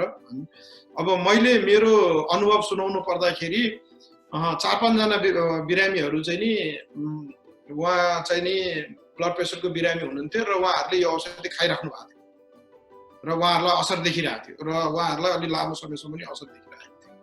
भनेको मतलब केही न केही पक्कै चाहिँ नि हुन्छ। अब यसमा के रिलेसनसिप छ भनेर भन्दाखेरि अब यो औषधि खाएको यो औषधिले काम गर्ने रिसेप्टर र कोरोना भाइरसले चाहिँ नि इम्युन कोशिकाभित्र छिर्ने रिसेप्टर एउटै हो भन्ने चाहिँ नि भनाइ छ हैन। त्यो हिसाबले अब यो चाहिँ नि अलिकति कन्ट्रोभर्सियलै छ र म के भन्छु भनेदेखि अब यो औषधिहरू चाहिँ नि होल्ड गर्दा हुन्छ जस्तो लाग्छ मेरो हिसाबले। अब यो असर कोरोना भाइरस लागेर जुन असर आइरहेको बेलासम्म चाहिँ नि यसलाई चाहिँ नि बन्द गर्ने र त्यसको सट्टामा चाहिँ क्लोनिड खाने कि भनेर आफ्नो डाक्टरलाई सोध्ने हैन।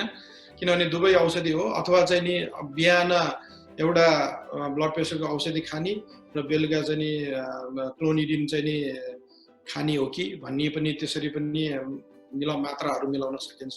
र मैले गरेको त्यही हो।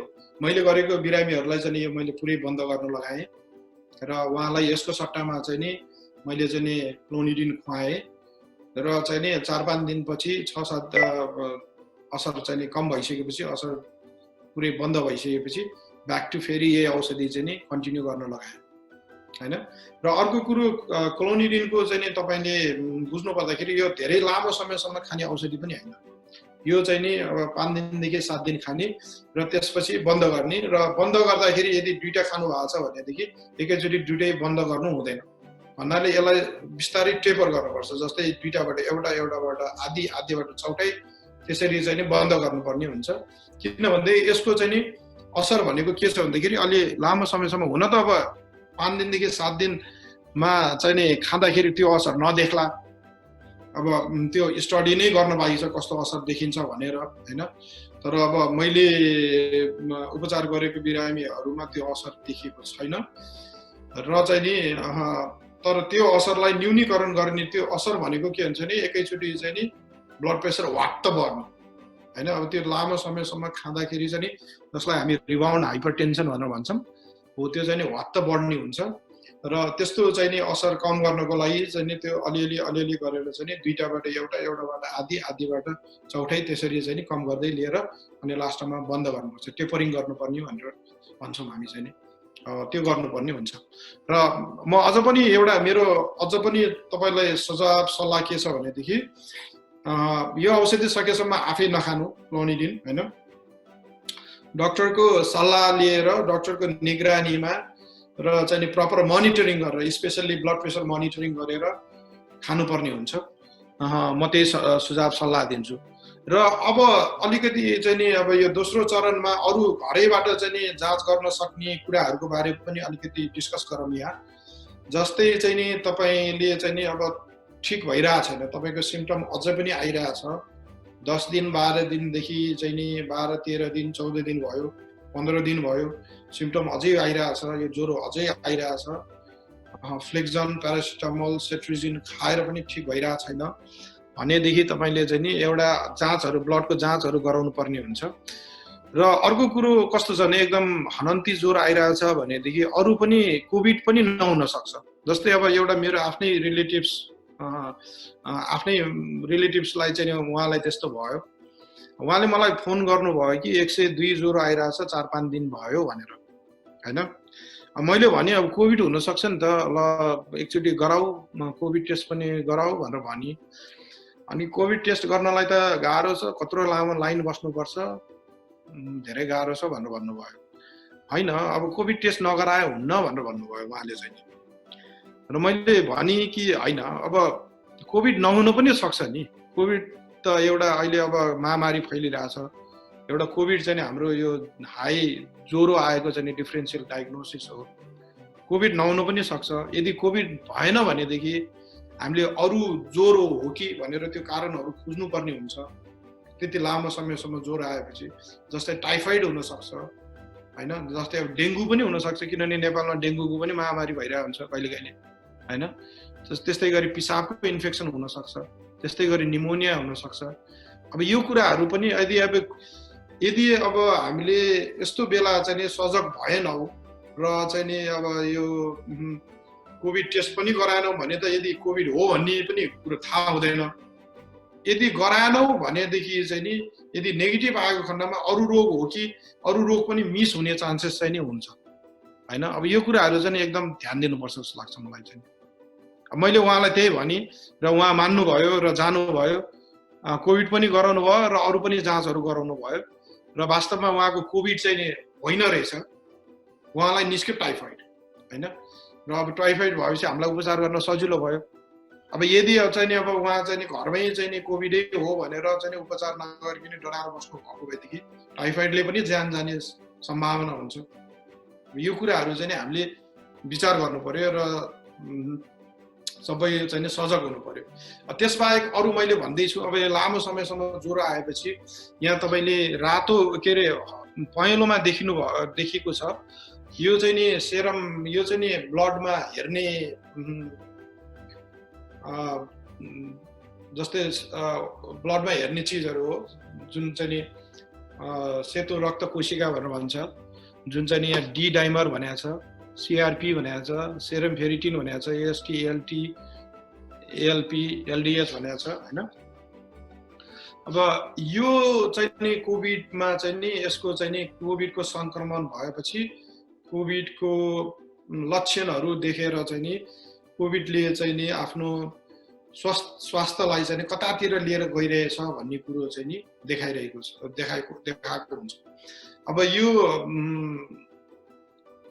साइन्टिफिक जर्नलहरूमा पनि निस्किसकेको छ, जसमा चाहिँ नि WBC सेतो रक्त कोशिकाहरू कम देखिएको छ, त्यसमा कोभिडको धेरै असर भएको छ। त्यस्तै गरी डी डाइमरहरू चाहिँ नि धेरै भयो भने त्यसमा पनि धेरै असर देखिएको छ र बढी असर पछि झन् धेरै असर देख्ने चान्स हुन्छ।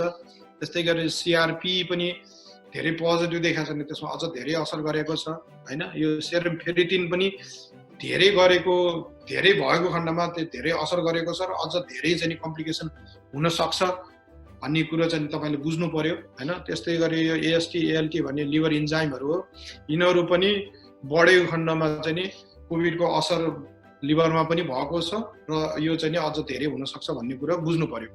अब यो एउटा मेरो आफ्नै बिरामीको चाहिँ नि जाँच गरेको होइन, अब मैले सुरुमै गरेको हुँ र यहाँ तपाईँले देख्नु भएको छ डे 8 मा चाहिँ नि उहाँको यो कोशिका चाहिँ नि 4,640 सम्म पुग्यो र यसको नर्मल रेन्ज भनेको चाहिँ नि 4,000 देखि 12,000 सम्म हो। तैपनि अब यो नर्मल लो नर्मलमा छ भन्ने कुरो बुझिन्छ होइन। अब यो कोभिडमा हुने भनेकै त्यही हो, कोभिडमा चाहिँ नि सेतो रक्त कोशिका WBC को काउन्ट चाहिँ घट्दै जान्छ, जति असर बढी हुँदै गयो त्यति घट्दै जान्छ। यो डी डाइमर पनि बढ्दै जान्छ, 0.5 हुनुपर्ने 1.61 छ। त्यस्तै गरी सेरम फेरिटिन चाहिँ नि 6.24 देखि 264 हुनुपर्नेमा चाहिँ नि 511 छ र पछि बढ्दै गएर 8औं दिनमा चाहिँ 721 भएको छ होइन। अरू इन्जाइमहरू पनि त्यसरी नै बढेको छ। भनेको मतलब चाहिँ नि कोभिडको असर चाहिँ नि बढ्दै गइरहेछ भन्ने कुरो चाहिँ नि यसरी हामीले चाहिँ नि ब्लडबाट मोनिटर गर्न सक्छौँ र यो कुरा चाहिँ नि एकदम सचेत हुनुपर्छ हामीहरू। यो जति बढ्यो त्यति चाहिँ नि कोभिडले चाहिँ नि गाह्रो पार्न सक्छ कि भन्ने कुरा चाहिँ नि हामी चाहिँ नि कन्सर्न चाहिँ नि हुनुपर्छ जस्तो लाग्छ। र सास एक्कासी सास फेर्न गाह्रो हुने अथवा चाहिँ आइसियूमा भर्ना हुनुपर्ने हो कि जस्तो पनि हुनसक्छ कि भन्ने कुरो त्यतातिर चाहिँ सजग हुनुपर्छ जस्तो लाग्छ र चाहिँ नि डक्टरको सल्लाह चाहिँ एकदम लिनुपर्छ जस्तो लाग्छ यो बेला चाहिँ। अब यो कुरा चाहिँ नि मैले अब उहाँलाई चाहिँ नि गर्दाखेरि चाहिँ नि अब यो क्लोनिडिन स्टार्ट गरी मैले अब यस्तै यही देखेर म पनि आत्तिएर चाहिँ नि अब भयो ल हामीले क्लोनिडिनै सुरु गर्नुपर्छ भनेर सुरुको अवस्था हो। उहाँलाई चाहिँ नि उहाँ चाहिँ पहिलो व्यक्ति हुनुहुन्छ मैले चाहिँ क्लोनिडिन खुवाएको, मेरो आफ्नै रिलेटिभ्स। मैले चाहिँ हाततिर ल क्लोनिडिनै खुवाएर हेरौँ भनेर भन्दाखेरि यो खुवाएँ र 4-5 दिनमा 2 दिनमा चाहिँ उहाँको सिम्पटमहरू सबै गयो र चाहिँ सबै नर्मल पछि चाहिँ 5-6 दिनमा हामीले रिपिट गर्दाखेरि खाएको 5-6 दिनमा चाहिँ रिपिट गर्दाखेरि नर्मल आयो। भनेको मतलब त्यसको असर चाहिँ कम भएको छ भन्ने कुरा रिजल्टले पनि ब्लडको जाँच गरेर पनि देखाएको छ। र अर्को घरमा गर्न सक्ने कुराहरू यी बाहेक चाहिँ अरूहरू हामीले के गर्न सक्छ त घरमा भन्ने कुरो त्यो पनि विचार गरौँ। जस्तै नेबुलाइजेसन भन्ने छ, नुन पानीको बाफ लिने भनेको छ। यो हालसालै एउटा चाहिँ जर्नलमा पब्लिस भएको, हिजो अस्ति मात्र पब्लिस भएको चाहिँ आर्टिकल, साइन्टिफिक आर्टिकल हो, यो ब्राजिलमा भएको हो। यहाँ चाहिँ उहाँहरूले चाहिँ के हेर्नु भएको छ भने त्यही नुन पानीको गार्गलले चाहिँ कोरोना भाइरसको फोक्सोमा चाहिँ कस्तो असर देखिन्छ त भन्ने कुरा चाहिँ उहाँहरूले हेर्नु भएको छ र उहाँहरूको अनुसार चाहिँ एकदम राम्रो देखिएको छ। कुन हिसाबले राम्रो देखिएको छ भने नुन पानीको बाफ लिँदाखेरि यदि फोक्सो सुन्निएको छ भनेदेखि चाहिँ नि सुन्निन नदिने हैन, त्यसले सुन्निएको फोक्सोलाई कम गर्ने र चाहिँ नि अर्को चाहिँ नि फोक्स त्यो के अरे फोक्सोको कोशिकाभित्र पनि यो कोरोना भाइरसलाई चाहिँ वृद्धि हुन नदिने, भाइरल लेप्रिकेसन छ नि, यो अलिकति इलेक्ट्रोलाइट चाहिँ डिसब्यालेन्स ल्याएर इलेक्ट्रोलाइट चाहिँ धेरै सोडियम चाहिँ भित्र सेलभित्र ल्याएर चाहिँ नि त्यो भाइरसको चाहिँ वृद्धि हुन नदिने देखिएको छ यसमा चाहिँ। त्यो हिसाबले चाहिँ यो फाइदाजनकै रहेछ र अब यो चाहिँ हामीले घरमै बसेर पनि लिन सक्छौँ हैन। जस्तै हामीले स्टिम इनहेलेसन भन्छौँ, अब त्यसमै चाहिँ नुन अलिकति हालेर त्यो नुन पानीको बाफ लिए भयो। अब त्यो भएन भनेदेखि हामीले बजारमा पाइन्छ 3% हाइपरटोनिक सलाइन सोलुसन भनेर भन्छौँ हैन। अब त्यो 5 ml चाहिँ नि यो मेसिनमा हाल्ने र त्यसको बाफ चाहिँ 15 मिनेटसम्म लिने र दिनको 3 देखि 4 चोटि लिँदा पुग्छ तपाईलाई। र अब यो पनि हामीले घरमै गर्न सक्छौँ। यो गर्नको लागि चाहिँ नि हामी अस्पतालसम्म पुगिराख्नु पर्दैन। अब त्यो बाहेक अरू औषधि पनि छ जुन चाहिँ नि हामीले बजारमा पाइन्छौँ र खान सकिन्छ। जस्तै एजिथ्रोमाइसिन भन्छौँ। अब यो एजिथ्रोमाइसिन भनेको एन्टिबायोटिक हो। अब यो मैले भने जस्तै अब पहिलो चरणमा चाहिँ नि यसको चाहिँ नि त्यति उपयोगिता छैन हैन। पहिलो चरणमा चाहिँ नि कुनै पनि यो स्टेरोइडको पनि खासै छैन र चाहिँ नि एजिथ्रोमाइसिन एन्टिबायोटिकको पनि छैन हैन। अब दोस्रो चरण पुग्न लागेदेखि 10 देखि 12 दिनसम्म चाहिँ नि एजिथ्रोमाइसिन चाहिँ नि एन्टी इन्फ्लामेटरी भएको कारणले गर्दाखेरि कुनै साइन्टिफिक जर्नलमा चाहिँ नि यो निस्केको चाहिँ नि यसले काम गरेको राम्रो गरेको देखिएको छ। त्यही भएर चाहिँ नि आफ्नो डाक्टरहरुसँग सल्लाह गर्नुस् र पहिलै चरणमा चाहिँ नि तपाईलाई साधारण 2-3 दिनदेखि चाहिँ नि ज्वरो मात्र आइरहेछ, रुगाखोकी लागिरहेछ भने एजिथ्रोमाइसिन खानको लागि म सल्लाह दिदिनँ। किनभने त्यो साधारण प्यारासिटामोल फ्लेक्जन आफैले चाहिँ नि कम हुन्छ अनि तपाईलाई एन्टिबायोटिक खाइराख्नु पर्ने जरुरत छैन। र किनभनेदेखि एउटा कुरा अब भन्नु पर्दाखेरि जस्तै उच्च जोखिम भएको वर्ग जसमा मोटोपन छ उहाँहरूले चाहिँ यो एजिथ्रोमाइसिन एन्टिबायोटिक खायो भनेदेखि अब मेरो यो प्रत्यक्ष रिसर्चको अनुभव हो हैन, उहाँहरूलाई गाह्रो पर्न सक्छ, झन् चाहिँ नि समस्या चाहिँ नि झन् बल्झिन सक्छ। त्यही भएर चाहिँ नि अब हेल्दी मान्छेहरूले चाहिँ एजिथ्रोमाइसिन खाने हो भने त केही फरक पर्दैन, तर अलिकति उच्च जोखिम भएकोहरूले खाने हो भने चाहिँ नि गाह्रो पर्न सक्छ। त्यस्तै गरी स्टेरोइड छ, स्टेरोइड पनि यो राम्रै जर्नलमा चाहिँ नि निस्केको छ। अब त्यसमा चाहिँ नि के देखिएको छ भनेदेखि अर्ली स्टेजमा चाहिँ नि स्टेरोइडको कुनै रोल छैन र एउटा दुईटा चाहिँ नि साइन्टिफिक जर्नलमा निस्केको छ के भन्दाखेरि यसले उल्टो हार्म पनि गर्न सक्छ भनेर निस्केको छ हैन। त्यही भएर पहिलो चरणमा चाहिँ नि स्टेरोइड खाइहाल्नुपर्छ भन्ने छैन। अब यो चाहिँ नि अस्पतालमा अक्सिजन चाहिने अनि आइसियुमा भर्ना हुने, आइसियुमा भर्ना भएको बिरामीहरूलाई चाहिँ नि यसले राम्रो काम गरेको देखाइएको छ हैन। त्यही भएर चाहिँ नि अब अलि लामो समयसम्म तपाईलाई सिम्पटमहरु आइरहेछ भने यतातिर पनि तपाईले चाहिँ नि यो औषधिहरु पनि खाने हो कि भनेर डाक्टरसँग सल्लाह परामर्श गर्न सकिन्छ। त्यो बाहेक भिटामिन सी र जिंक भन्ने पनि सबैले खाइरहेछ। अब यो यसको डाइरेक्ट असर त मैले कुनै पनि जर्नलमा चाहिँ नि खासै पाइन, तर अब यो एन्टिअक्सिडेन्ट भएको कारणले गर्दाखेरि केही मात्रामा काम गर्छ जस्तो लाग्छ। र अर्को प्लेसिबो इफेक्ट पनि हुन्छ कि अब बिरामीहरूलाई मैले औषधि खाइरहेको छु भन्ने एउटा हुन्छ र त्यो मानसिक तनाव कम गर्नको लागि पनि काम गर्ने भएको र यसको असर खासै नहुने भएकोले यो खाँदै खाइराख्दाखेरि केही बिग्रिँदैन भन्ने कुरा हो। र यहाँ अलिकति गुर्जुको बारे पनि म चाहिँ चर्चा गर्न चाहन्छु हैन। अब गुर्जु अहिले नेपालमा व्यापक मान्छेहरूले खाइरहेको जस्तो लाग्छ। मैले एकदम पत्र पत्रिकामा अब मिडियामा पनि सुनिरहेको छु। तर कस्तो लाग्यो भनेदेखि अलिकति यति धेरै मान्छेहरूले खाइदिए कि अब एकजना डाक्टर साहबले भन्नु हुँदै थियो कि गुर्जु खाएर लिभरै बिग्रेर चाहिँ बिरामीहरू चाहिँ भर्ना भइरहेछ हस्पिटलमा भनेर चाहिँ भन्नुभयो। त्यसको मतलब चाहिँ अब हामीले यो चाहिँ धेरै खानु नहुने हो कि जस्तो लाग्छ। अब गुर्जु अब एउटा चाहिँ कस्तो हुन्छ, अब यसको असर कतिको छ छैन मलाई थाहा छैन हैन। अब यो चाहिँ जडीबुटी हो, हर्ब्स हो।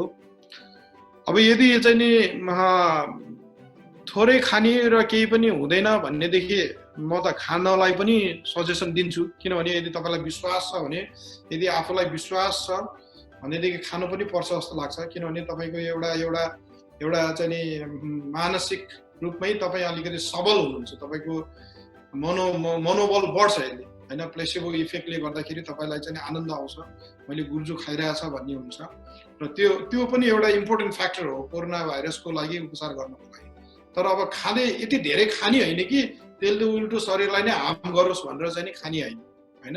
अब 1-2 ग्लास खान सकिन्छ। अब यो साधारण चाहिँ नि के अरे फाइबर पनि यसले गर्छ होइन, फाइबर पनि धेरै सप्लिमेन्ट गर्छ र त्यो हिसाबले अब अलिअलि खान सकिन्छ। तर धेरै चाहिँ खानु हुँदैन भन्ने कुरा चाहिँ मलाई चाहिँ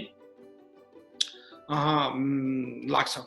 र अब समग्रमा भन्ने हो भनेदेखि एकचोटि फेरि हामी अब कोभिड लाग्दाखेरि के गर्नुपर्छ त भनेर एउटा समग्रमा चाहिँ नि अलिकति मनन गरौँ। सबभन्दा पहिला त कोभिड लागेपछि तपाईँहरू आत्तिने होइन, रोग लुकाउने होइन, यसलाई चाहिँ नि के हो त, यो साँच्चै कोभिड हो कि होइन भनेर चाहिँ नि तपाईँ अलिकति एक्टिभ हुनु पर्यो र चाहिँ नि त्यो अनुसार चाहिँ नि तपाईँ कोभिड टेस्ट गर्नु पर्यो हैन। र त्यसपछि चाहिँ नि तपाईँ मोनिटरिङ सुरु गर्नु पर्यो। मैले भने जस्तै अघि ब्लड प्रेसर, के अरे टेम्परेचर, अनि यो मुटुको धड्कन, अनि यो SpO2 र रेस्पिरेटरी रेटहरू चाहिँ यिनीहरू लिएर मोनिटरिङ गरेर चार्टिङ गर्नु पर्यो। र अब पहिलो चरणमा तपाईँले फ्लेक्जन, प्यारासिटामोल, यो सेट्रिजिन, अनि कफ खाइरहेछ भने कफ सप्रेसन गर्ने औषधिहरू यिनीहरू खान सक्नुहुन्छ। अब यदि भएन पहिलो चरण तपाईँ अब 10-12 दिनमै पनि कम भइरहेको छैन, आइरहेछ र उच्च जोखिम वर्ग हुनुहुन्छ भने अझ 5 दिनभित्रै चाहिँ नि यदि उच्च जोखिम वर्ग हुनुहुन्छ भने उहाँहरूले चाहिँ डक्टरको परामर्श लिनुपर्छ हैन। र चाहिँ नि अब यी कुराहरू चाहिँ नि तपाईँले चाहिँ नि आफ्नो डक्टरसँग सल्लाह गर्नुहोस्। मैले क्लोनिडिन खान मिल्छ कि मिल्दैन भनेर पनि सल्लाह गर्नुहोस्। उहाँलाई चाहिँ आफ्नो अरू ब्लड प्रेसरको औषधि पनि भन्नुहोस्। र चाहिँ नि यदि उहाँले हुन्छ भनेदेखि तपाईँले खान सक्नुहुन्छ। किनभने यो वेल टलरेबल औषधि हो, मैले भनिहालेँ र यसले चाहिँ नि राम्रो काम गरेको छ। मैले अब यसमा चाहिँ नि एउटा यो सबै बिरामीहरूको हालेर चाहिँ नि एउटा साइन्टिफिक जर्नलमा चाहिँ नि पब्लिस पनि गर्न लागेको छौँ ताकि यो सबै विश्वले नै थाहा पाओस् भन्ने हिसाबले। र अर्को कुरो चाहिँ नि अब यहाँ भन्नुपर्दाखेरि यदि सेट्रिजिन खाइराख्नु भएको छ भने क्लोनिडिन र सेट्रिजिन चाहिँ नि सँगै पनि खानु हुँदैन हैन। र किनभनेदेखि र त्यस्तै गरी अब तपाईँले अर्की यो मानसिक दबाईहरू खाइराख्नु भएको छ जस्तै एन्टिसाइकोटिक भनेर भन्छौँ, तिनीहरूसँग पनि क्लोनिडिन चाहिँ खानु हुँदैन। किनभने क्लोनिडिनको एउटा इफेक्ट भनेको सिडेटिभ हो। त्यो सिडेटिभ हुँदाखेरि र चाहिँ नि अर्को यो फार्मोटिडिनसँग पनि क्लोनिडिन चाहिँ नि खानु नहुने हो कि जस्तो पनि लाग्छ। किनभने त्यो एन्टिहिस्टामिन हो, त्यसले पनि अलिकति असर त नहोला तर पनि अलिकति सचेत चाहिँ हुनुपर्छ जस्तो लाग्छ। सिडेटिभहरू चाहिँ नि यो धेरै चाहिँ नि एकैचोटि धेरै भयो भने धेरै चाहिँ नि गाह्रो हुने त्यस्तो चाहिँ नि देखिन सक्छ हैन। त्यही भएर तपाईँले चाहिँ नि विचार गर्नु पर्यो। सबभन्दा उपयुक्त कुरा त डक्टरसँग सल्लाह गर्नु पर्यो। त्यो अब उहाँलाई सबै थाहा हुन्छ अथवा चाहिँ नि आफैले गुगल गरे पनि हुन्छ। तपाईँले चाहिँ नि अब क्लोनिडिन लेख्नुभयो अनि आफूले औषधि खाएको चाहिँ नि दुईटा हालेर इन्टरेक्सन के छ त भनेर गुगल गर्नुभयो भने पनि त्यहाँ मजाले चाहिँ नि तपाईँले चाहिँ नि इन्टरेक्सन देख्नुहुन्छ, खानुहुन्छ कि हुँदैन भन्ने कुरो देख्नुहुन्छ। जस्तै क्लोनिडिन चाहिँ नि अब प्रेग्नेन्ट भएकोहरूले खानु हुँदैन बच्चाहरूलाई चाहिँ असर पर्न सक्छ हैन। अब यो कुराहरू चाहिँ बुझ्नु पर्यो तपाईले। यो सबै चाहिँ नि अलिकति मुख्य कुरो आफू सचेत हुनु पर्यो। रोग लुकाउनु भएन, उपचारको विधिहरू छ, पद्धतिहरू छ हैन। बेलामै सचेत भएर चाहिँ नि आफूले चाहिँ नि एक्टिभली चाहिँ नि मोनिटरिङ गर्ने यो खाने हो भनेदेखि तपाईले कोरोनालाई जित्न सक्नुहुन्छ, असर एकदम कम गर्न सक्नुहुन्छ। यही कुरा हो मुख्य बुझ्नुपर्ने कुरा चाहिँ नि। र अरू अब हस्पिटल गएपछि त यो छँदैछ रेमडेसिभिर, प्लाज्मा थेरापी, स्टेरोइड अब नेपालमा भइरहेकै छ हैन।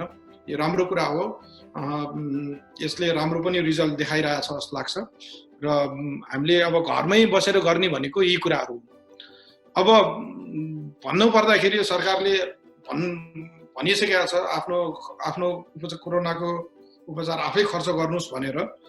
त्यही भएर चाहिँ नि अब गाह्रो भएर चाहिँ नि हस्पिटल बस्नु पर्यो भने तपाईको लाखौं रुपैयाँ खर्च हुन्छ हैन। आइसियुमा बस्नु पर्यो भने धेरै नै खर्च हुन्छ। अब त्यो खर्च हामीले चाहिँ नि यसरी चाहिँ नि कम गर्न सक्छौं। यहाँ त तपाई दौडनु भएन, सचेत हुनु पर्यो र थोरै पैसाले पनि तपाईले चाहिँ नि कोरोना जित्न सक्छ भन्ने कुरो चाहिँ नि मलाई लाग्छ। र यति भन्दै यहाँहरूले आइदिनु भयो, सुनिदिनु भयो र यो सकेसम्म चाहिँ नि आफ्नो साथीभाइ, आफ्नो रिलेटिभ्सहरुमा शेयर गर्नुस् हैन। आफ्नो डाक्टरहरुसँग चाहिँ कुरा गर्नुस् र म यही कार्यक्रम मार्फत चाहिँ नि समस्त डाक्टरहरु नेपालमा भएका जुन फ्रन्टलाइनर डाक्टरहरु छ जसले चाहिँ नि बिरामीहरुको फोन कल लिनु भइरहेछ उहाँहरुलाई चाहिँ नि सकेसम्म यो प्रेजेन्टेसन बारे चाहिँ नि मनन गरेर उहाँहरुलाई चाहिँ नि यो क्लोनिडिन दिन मिल्छ कि मिल्दैन, खाने अवस्थामा पुग्नु भयो कि भएन, क्लोनिडिन खायो भने के हुन्छ, त्यो चाहिँ नि रिस्क भर्सेस बेनिफिट हेरेर चाहिँ नि आफैले चाहिँ नि प्रेस्क्राइब गरेर चाहिँ नि हेरिदिनु भन्न पनि म विनम्र अनुरोध गर्छु। र हामी सबैले चाहिँ नि यसरी नै चाहिँ नि कोरोनाको असरलाई कम गर्न सक्छौं भन्ने कुरो मलाई लाग्छ। यति भन्दै म यहाँ मेरो प्रेजेन्टेसन चाहिँ टुङ्ग्याउँछु। हजुर हजुर ओके। सबैलाई नमस्ते। मेरो नाम सचिन हो। म अहिले यो बेंगलोरबाट तपाईहरुसँग चाहिँ यो कनेक्ट भइरहेको छु। भर्खरै डाक्टर सञ्जीवले भन्नुभयो जस्तै हैन, मेरो पनि हैन ज्वाइँ दीपक खड्की उहाँलाई चाहिँ नि इनिशियली ज्वरो हैन आएको थियो। ज्वरो त नर्मली सबै ठाउँमा चाहिँ आई थिंक हैन इनिशियली ज्वरो आउँदाखेरि सामान्य ज्वरो हो भनेर चाहिँ त्यसलाई चाहिँ इग्नोर गर्ने हाम्रो चाहिँ सायद हैन मेन्टल हैन यस्तो के छ हैन सोच छ। उहाँलाई पनि यसरी नै इनिशियली ज्वरोहरू यस्तो आएको थियो।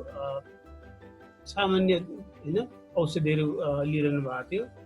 तर आफ्टर आई थिंक 7-8 डेजसम्म पनि उहाँको चाहिँ नि त्यो ज्वरो चाहिँ झन्झन हैन सिभियर हुँदै जाने, बडी एक हुने यस्तो प्रब्लमहरू चाहिँ धेरै मिस हुन थाल्यो। अनि उहाँले चाहिँ मलाई हैन यो मेसेन्जर मार्फत नै चाहिँ यस्तो चाहिँ नि भइरहेछ, मेरो चाहिँ ज्वरो पनि कम भएको छैन, बडी पनि धेरै भइरहेछ हैन भनेर चाहिँ उहाँले मलाई भन्नुभयो। अनि डाक्टर सञ्जीवले भने जस्तै अब हैन यो उहाँले जुन इनिसिएटिभ लिइरहनु भएको छ त्यसको बारेमा म चाहिँ एकदम जानकारी थिएँ। अनि मलाई लाग्यो कि वी शुड कनेक्ट विथ हैन डाक्टर सञ्जीव।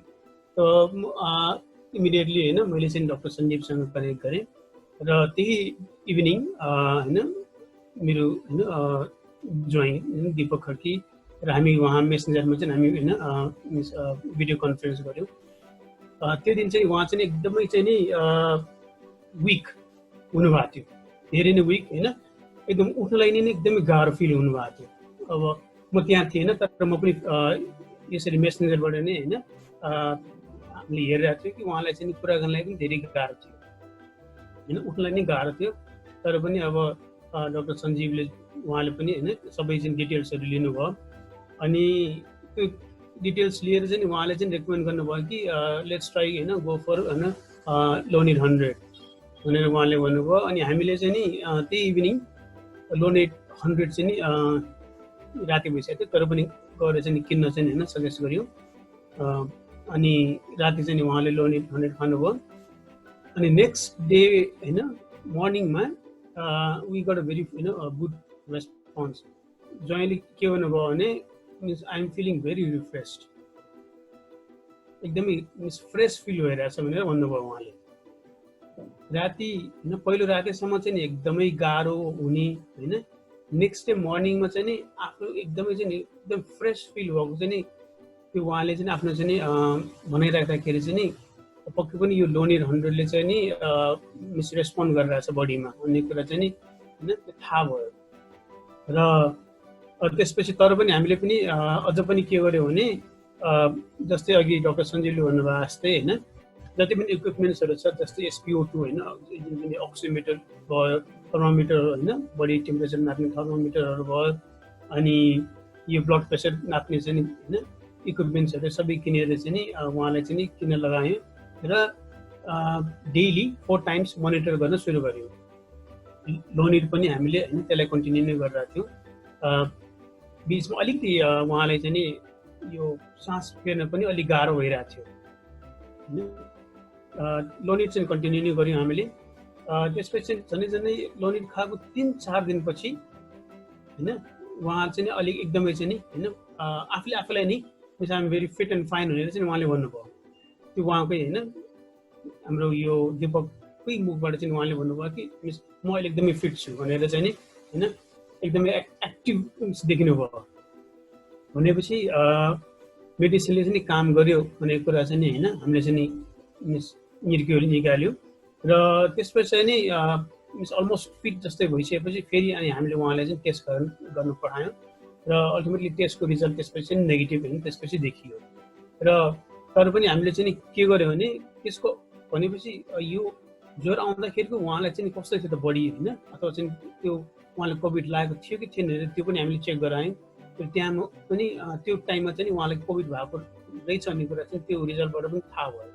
भनेपछि इनिसियली स्टेज होइन त्यो मेडिसिन खाइसकेपछिको स्टेज र जुन बिचको जुन स्टेज छ त्यो सबै स्टेजहरू चाहिँ हामीले चाहिँ क्रोनोलोजिकल अर्डरमा चाहिँ हामीले चाहिँ सबै चाहिँ होइन डाक्टर सञ्जीवसँग चाहिँ डिस्कस गऱ्यौँ।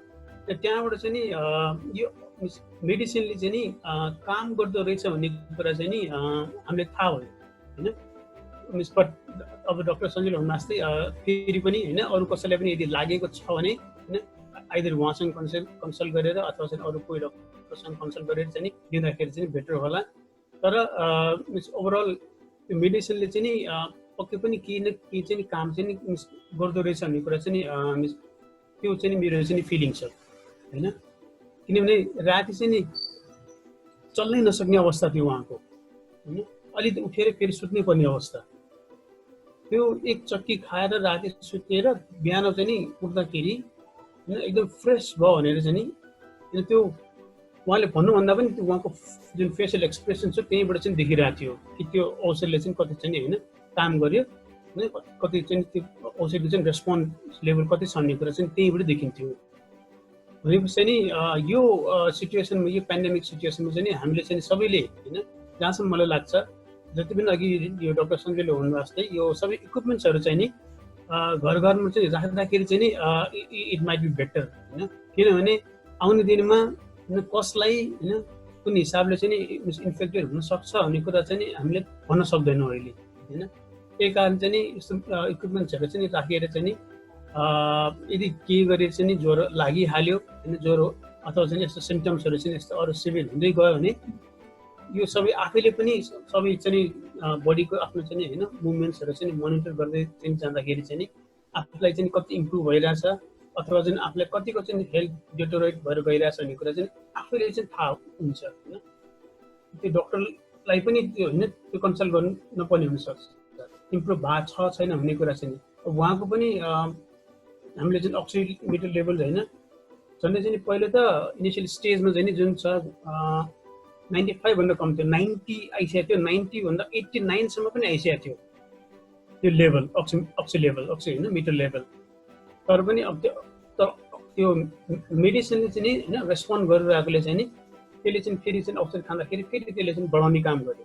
भनेपछि चाहिँ नि मेडिसिनले काम गरिरहेछ होइन त्यसले चाहिँ प्यानिक हुनु पर्दैन भन्ने कुरा चाहिँ नि त्यहाँबाट चाहिँ थाहा हुनु होइन गयो हामीलाई चाहिँ। अब मेन त्यही हो होइन ज्वरो आउँदाखेरि या के हुँदाखेरि चाहिँ नि हामीले चाहिँ नि यो ज्वरो आउने बित्तिकै चाहिँ नि यो कोरोना लागेको भनेर चाहिँ प्यानिक हुनु पनि भएन होइन। सामान्य ज्वरो मात्र हो केही पनि हुँदैन भनेर चाहिँ त्यसलाई चाहिँ इग्नोर गरेर बस्नु पनि भएन।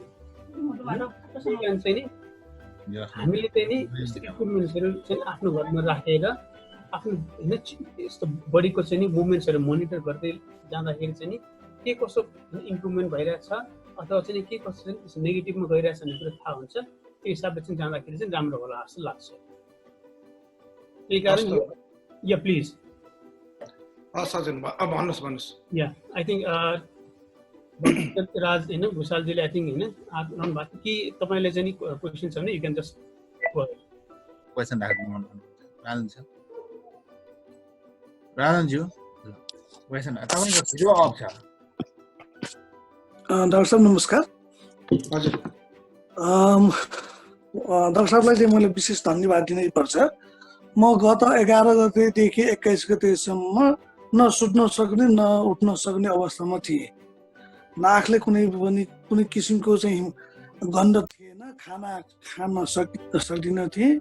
जिउ दुखाइले ठिलठिलो भइरहेको अवस्थामा डाक्टर साहबले मलाई चाहिँ 21 गते एउटा सानो औषधि त्यो औषधि चाहिँ उहाँले मलाई चाहिँ प्रिस्क्राइब गरिदिनु भयो। जम्मा 1 चक्की मैले खाएको थिएँ।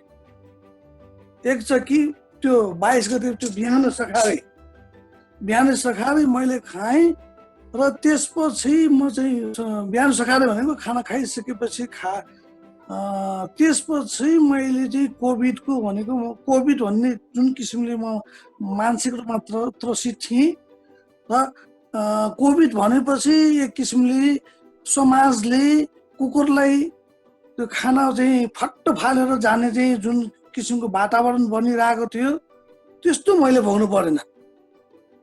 अघि पनि हाम्रो धेरै किसिमका चाहिँ कुराहरू उठेको थियो र पनि हुन त म पहिल्यैदेखि डराउँदिनँ पनि। म डराउँदिनँ भनेको अर्थ म भिडभाडमा पनि जान्न। 6 महिनाको लकडाउनमा मुस्किलले म काठमाडौँ 7 पटक गएँ। कहिले पनि कन्ट्याक्ट ट्रेसिङ हुने गरी म बसिनँ। तर यो 11 गते म टिचिङ हस्टेलबाट फर्किसकेपछिको जुन किसिमले चाहिँ ममा चाहिँ ज्वरो आयो, ज्वरो चाहिँ दिनमा 100 हुने, 2 बजेपछि चाहिँ ज्वरो क्रमशः बढ्दै जान्थ्यो र सिटामोल चाहिँ खाना पनि नहुने हुँदा मैले चाहिँ फ्लेक्सन खाएँ, फ्लेक्सनले पनि छोएन र त्यति पनि नभएपछि मैले चाहिँ 6 दिन 7 दिन म बिल्कुलै सुतिनँ, निन्दै नलाग्ने र बाई चान्सले मलाई विराज काजी राजोपाध्यायजीले हाम्रो डाक्टर साहबको नम्बर चाहिँ दिनुभयो। मैले चाहिँ उहाँलाई के कल मात्र गरेको थिएँ, डाक्टर साहबले चाहिँ मलाई चाहिँ इमिडिएटली कल गर्नुभयो। म चाहिँ हो कि होइन म आफै अलमलमा थिएँ र अनि उहाँलाई मैले सिधै भने मलाई चाहिँ सास फेर्दा पनि अहिले कस्तो भइरहेछ, सास फेर्दा विशेष गरी कस्तो फिलिङ हुन्थ्यो भन्दाखेरि मलाई 21 गते दिनभरिकै इस्यु हो। अनि 21 गते चाहिँ मैले चाहिँ बिहानैदेखि मलाई चाहिँ त्यो धेरै चिसो ओसिलो ठाउँमा, ओसिलो छिडीमा बसेर सास लिँदाखेरि जुन किसिमको असहज हुन्थ्यो त्यो फिलिङ भइरहेको थियो। र मैले मेरा चाहिँ साथीहरू, मेरा विद्यार्थीहरू, पाटन क्याम्पसका र वीर हस्टेलका चाहिँ विद्यार्थीहरूलाई मैले चाहिँ मलाई यस्तो फिलिङ भइरहेछ भने मैले उहाँले ल सर तपाईँ त्यसैदेखि तुरन्त हस्पिटल आउनु पर्यो भन्ने किसिमको उहाँहरूको चाहिँ सुझाव थियो। र पनि अनि मलाई एकजनाले चाहिँ त्यही बेला चाहिँ अब यति राति भइसक्यो के जान्छौ तिमी, घोप्टो पढेर सुत भन्यो। अब मसँग विकल्प थिएन, सास त फेरिरहेकै छु तर चाहिँ मलाई त्यस्तो नेगेटिभ होला भने मैले सोचिरहेको थिएन। सास फेर्नु गाह्रो हुँदै गइरहेको बेला डाक्टर साहबले मलाई चाहिँ म एम्लोडिपिनमा औषधि खान्थेँ। एम्लोडिपिन उहाँले चाहिँ ल भोलि बिहानै तपाईँले त्यो औषधि रोक्नु र यो लोनी चाहिँ 1 चक्की खानु भन्नुभयो।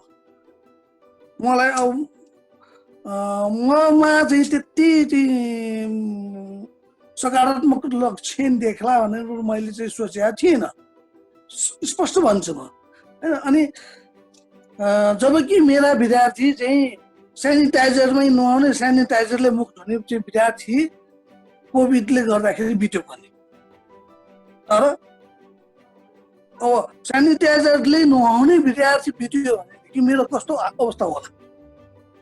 मानसिक रूपमा चाहिँ साह्रै त्रसित थिएँ, तर पनि मैले चाहिँ घर परिवारलाई घरबाट चाहिँ जान बाहिर दिइनँ कसैलाई पनि।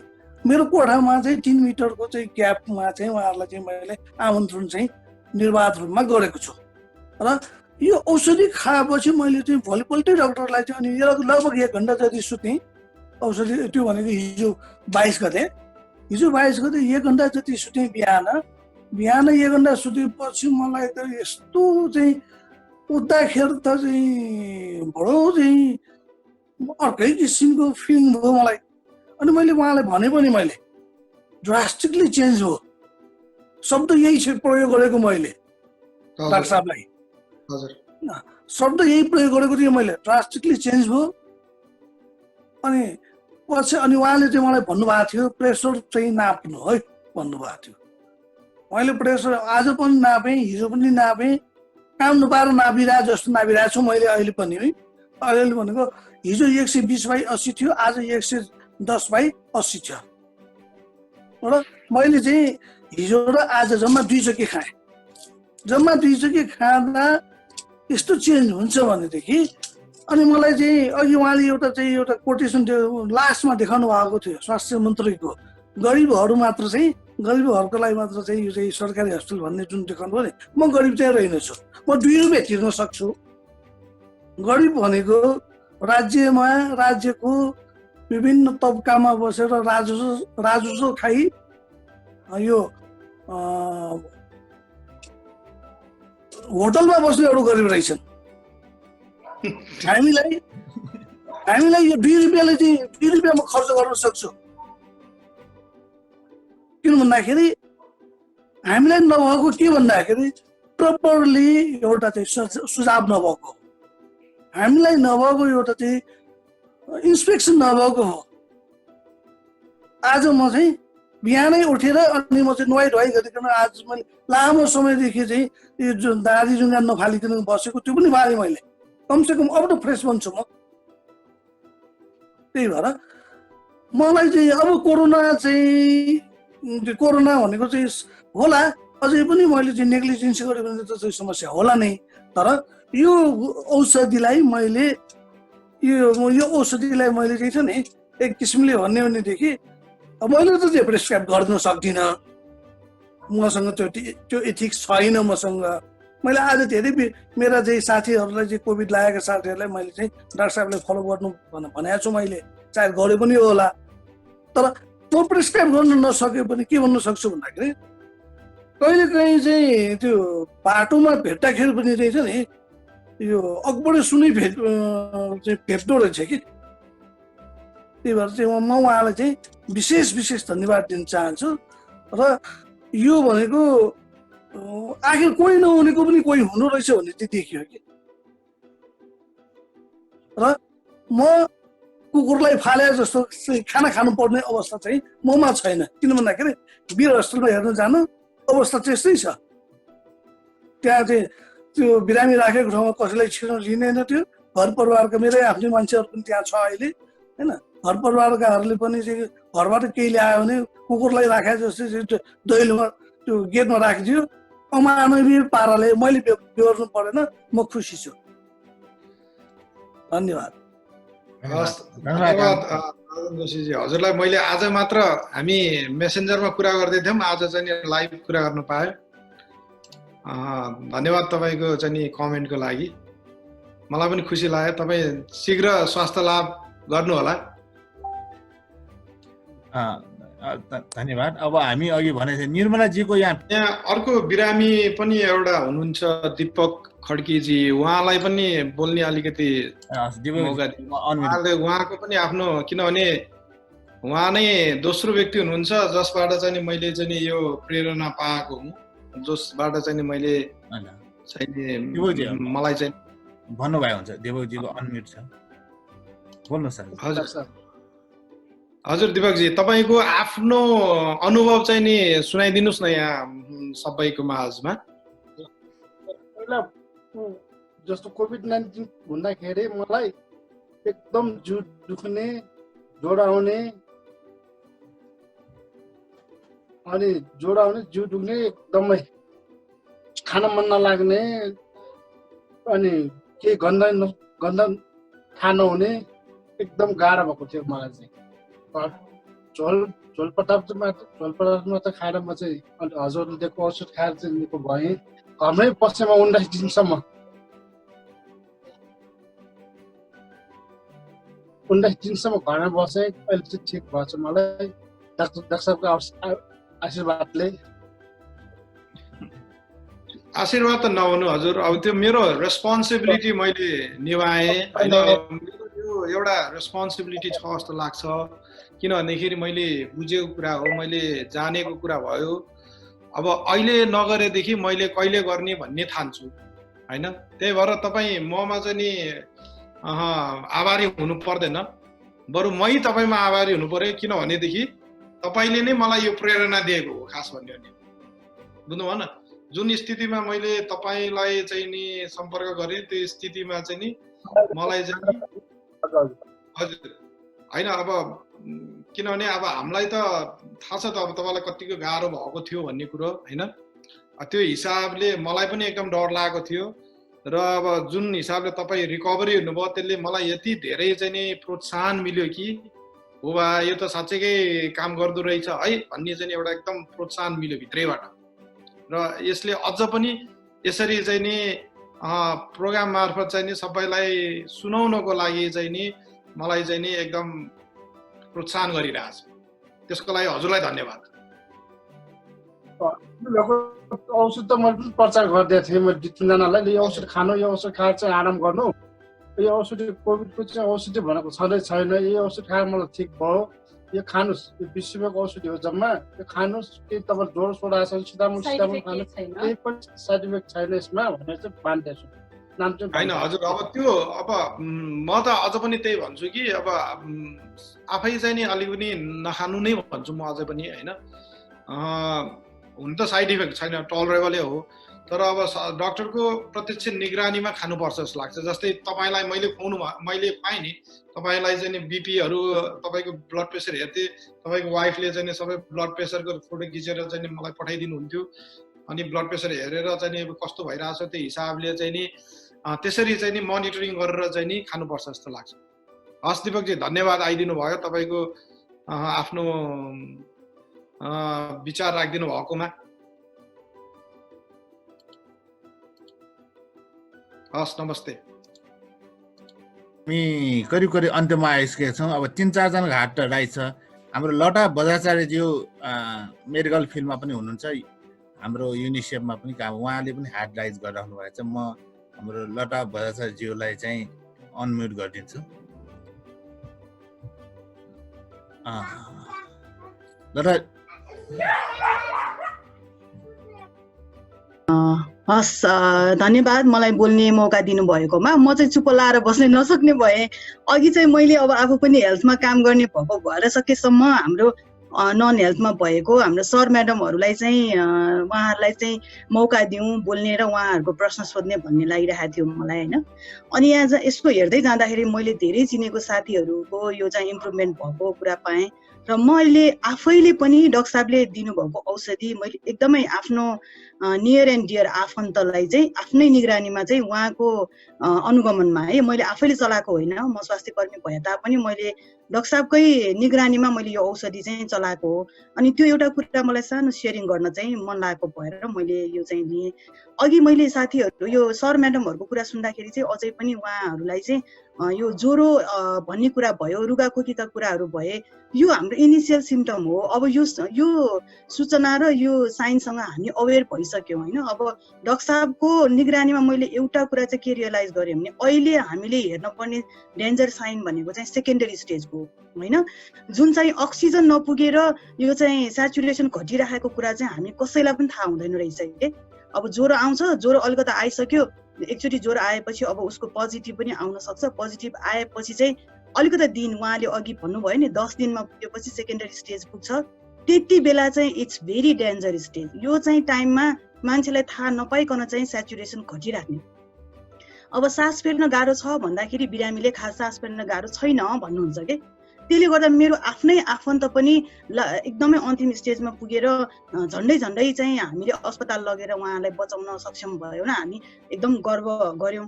अब एउटा बिरामीलाई झन्डै अस्पताल लाने बेला भइसकेको थियो, डाक्टर सञ्जीवले बचाइदिनु भयो है। म एकदमै यसलाई चाहिँ ठोकेरै भन्छु कि उहाँको पनि सेचुरेसन डाउन भयो।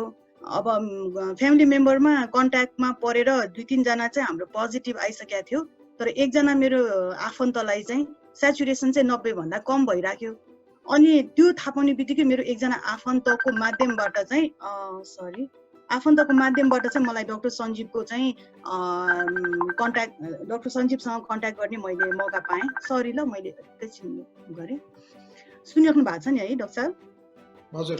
अनि मैले उहाँको नम्बर पाएपछि उहाँले एकदमै क्लोजली अब मोनिटरिङ गर्न सुरु गर्नुभयो कि अब के छ त, सेचुरेसन के छ। पल्स अक्सिमिटरले हेर्दाखेरि चाहिँ उहाँको 89 थियो। 89 हुने बित्तिकै उहाँले अब यो खतराको घन्टी बज्यो, अक्सिजन ल्याएर राख्नुहोस्, अब आज एक दिन हेर्छु भनेर उहाँले चाहिँ मलाई 3 तारिकमा चाहिँ उहाँसँग मेरो कम्युनिकेसन भएको थियो र उहाँसँग कुरा गरिसकेपछि चाहिँ आज एक दिन हेरौँ भनेर उहाँले भन्नुभयो। भोलिपल्ट फेरि मैले उहाँलाई अपडेट गरेँ कि सेचुरेसन चाहिँ 89 नै छ, के गर्नु डाक्टर साहब भन्दाखेरि उहाँले अब अक्सिजन रेडी राख्नुहोस्, अब क्लोनिडिन खानको लागि चाहिँ रेडी पेसेन्ट हुनुभयो होइन, म अब खान्छु भनेर भन्नुभएपछि चाहिँ हामीले त्यहाँबाट सुरु गऱ्यौँ, एक चक्कीले सुरु गऱ्यौँ। एक चक्की सुरु गरिसकेपछि लगभग उहाँलाई चाहिँ दोस्रो दिनसम्ममा धेरै राम्रो भइसक्यो, राम्रो भयो, उहाँलाई एकदम राम्रो भयो, एकदमै सेटिस्फाई, निन्द्रा लागेर। अघि हाम्रो राजनजीले भन्नुभएको जस्तै राजनजी पनि मेरो साथी हो, एकदम खुसी लाग्यो उहाँलाई। यो चाहिँ एउटा उहाँले चाहिँ जिन्दगीमा राम्रो यो औषधिले राम्रो गरेर उहाँले कोभिडलाई जित्न सफल हुनुभएको छ। अनि उहाँलाई चाहिँ यो एक चक्की दिँदै गएँ, तर फेरि अर्को एउटा फेरि मोड आयो। उहाँलाई के भयो भन्दा सास चाहिँ बढिराख्ने, सास चाहिँ 40 होइन, अब हुनुपर्ने 20 भन्दा कम 40 भइरहेको छ। अनि डाक्टर साहबले फेरि यसमा एक चक्की थपेर उहाँले 2 चक्की गरिदिनु भयो अस्तिदेखि। अब अहिले चाहिँ मेरो आफन्त चाहिँ एकदम राम्रो अवस्थामा, उहाँको चाहिँ रेस्पिरेसन 23मा आएको छ र नर्मली चाहिँ एउटा मान्छेको चाहिँ अडल्ट भनेको जवान मान्छेको चाहिँ 16 देखि 20 हुनुपर्ने, अब अलिकता मात्रै उहाँ नर्मलमा आउन बाँकी छ। उहाँलाई नर्मली सबै कुरा राम्रो भइसकेको छ, अक्सिजन बिना पनि सेचुरेसन 94-95 पुगिसकेको अवस्था छ। यो चाहिँ एउटा एकदमै राम्रो डाक्टर साहबले सिरियल वाइज रात बिरात भन्नु भएन उहाँले है। इच टाइम मैले राति 1 बजे पनि उहाँलाई टेक्स्ट गर्थेँ, सेचुरेसन घटिरहेछ डाक्टर साहब, के गर्ने, पल्स यति भइरहेछ। अब यो चाहिँ अलिकता म स्वास्थ्यमा पनि काम गर्ने भएको भएर चाहिँ यो तुरुन्तै हेरेर भन्न सकिने भयो। अब जनसाधारणको लागि चाहिँ यो पल्स अक्सिमिटर एउटा चाहिँ घरमा भयो भने उहाँहरू आफैले पनि नापेर सेचुरेसन र हार्ट रेट चाहिँ हेर्न सक्नुहुन्छ। अनि त्यसमा पनि श्वास प्रश्वास धेरै महत्त्वपूर्ण हुँदो रहेछ भन्ने कुरा चाहिँ सञ्जीव डाक्टर साहबले चाहिँ एकदमै यो क्लोजली अब्जर्भेसन गरेर बिरामीलाई चाहिँ राम्रो अवस्थामा चाहिँ ल्याउनु भएको छ। एकदम खुसी लाग्यो। एउटै मात्र कुरा चाहिँ सबैजना सुनिराख्नु भएको हाम्रो सर म्याडमहरूलाई चाहिँ म के भन्न चाहन्छु भने यो ज्वरोको अवस्था भन्दा अब अझै डेन्जर साइन चाहिँ हामीले चिन्न पर्ने अवस्था छ। अनि त्यो चिन्नको लागि चाहिँ सेचुरेसन हो। सेचुरेसन ड्रप भएको तपाईँलाई सास फेर्न गाह्रो हुँदैन, थाहा हुँदैन। त्यो चाहिँ एउटा अवस्था त्यस्तो हुन्छ, तपाईँलाई थाहा हुँदैन तर अप्ठ्यारो भइरहन्छ। एकजना अघि सरले पनि भन्नुभएको थियो ग्यास्ट्रिक बढ्या जस्तो के जस्तो अप्ठ्यारो भइरहन्छ तर सास फेर्न गाह्रो भएको भन्ने चाहिँ हुँदैन। That is most important danger sign हो। यो चाहिँ मलाई एकदम डाक्टर साहबले यो साइन पत्ता लगाउन र औषधि गर्नको लागि धेरै चाहिँ सपोर्ट गर्नुभयो। तर हामी आफैले चाहिँ यो औषधि खान र बजारमा किनेर खान चाहिँ हुँदैन नै भन्छु म। डाक्टर सञ्जीवको यो के अरे अब्जर्भेसन बिना चाहिँ हामीले इभन हामी स्वास्थ्यकर्मी भएर पनि हामीले त्यसरी दिएनौँ, उहाँको अनुगमनमै हामीले दियौँ। हस्, थ्याङ्क यू डाक्टर साहब। थ्याङ्क यू हजुरको राम्रो कमेन्टको लागि। मलाई पनि खुसी लाग्यो जस हाम्रो बिरामी चाहिँ राम्रो भइरहेछ सुन्न पाउँदाखेरि र उहाँ शीघ्र सबै स्वास्थ्य लाभ होस् भन्ने र तपाईँहरूको फ्यामिली सबै चाहिँ नि राम्रो पूर्ण रूपमा चाहिँ नि रिकभर भएर चाहिँ नि नर्मल लाइफमा आओस् भन्ने चाहिँ नि म कामना गर्दछु। अब दास साहब, अब हामी अब यहाँ क्वेसन ह्यान्ड राइट त छ तर पनि अब 9:13 भइसक्यो, 7 बजेदेखि 2 घण्टा 13 मिनट भइसक्यो। अब फेसबुकमा अब फेरि हामी डाक्टर साहब अहिले धेरैले फोन नम्बर मागिराख्नु भएको छ, त्यो डाक्टर साहबले कोभिड-19 ग्रुपमा राख्नु भएको नै छ र त्यो अनुसार हामी सेयर गरौँला र मलाई भन्नुभयो भने म पनि सेयर गर्नेछु। धेरैले सोध्नु भएको छ। अब हामी कार्यक्रमको अन्तमै लाग्नु पर्ला। सर्वप्रथम डाक्टर साहबलाई धन्यवाद दिन चाहन्छु। आजको कार्यक्रममा चाहिँ अब हाम्रो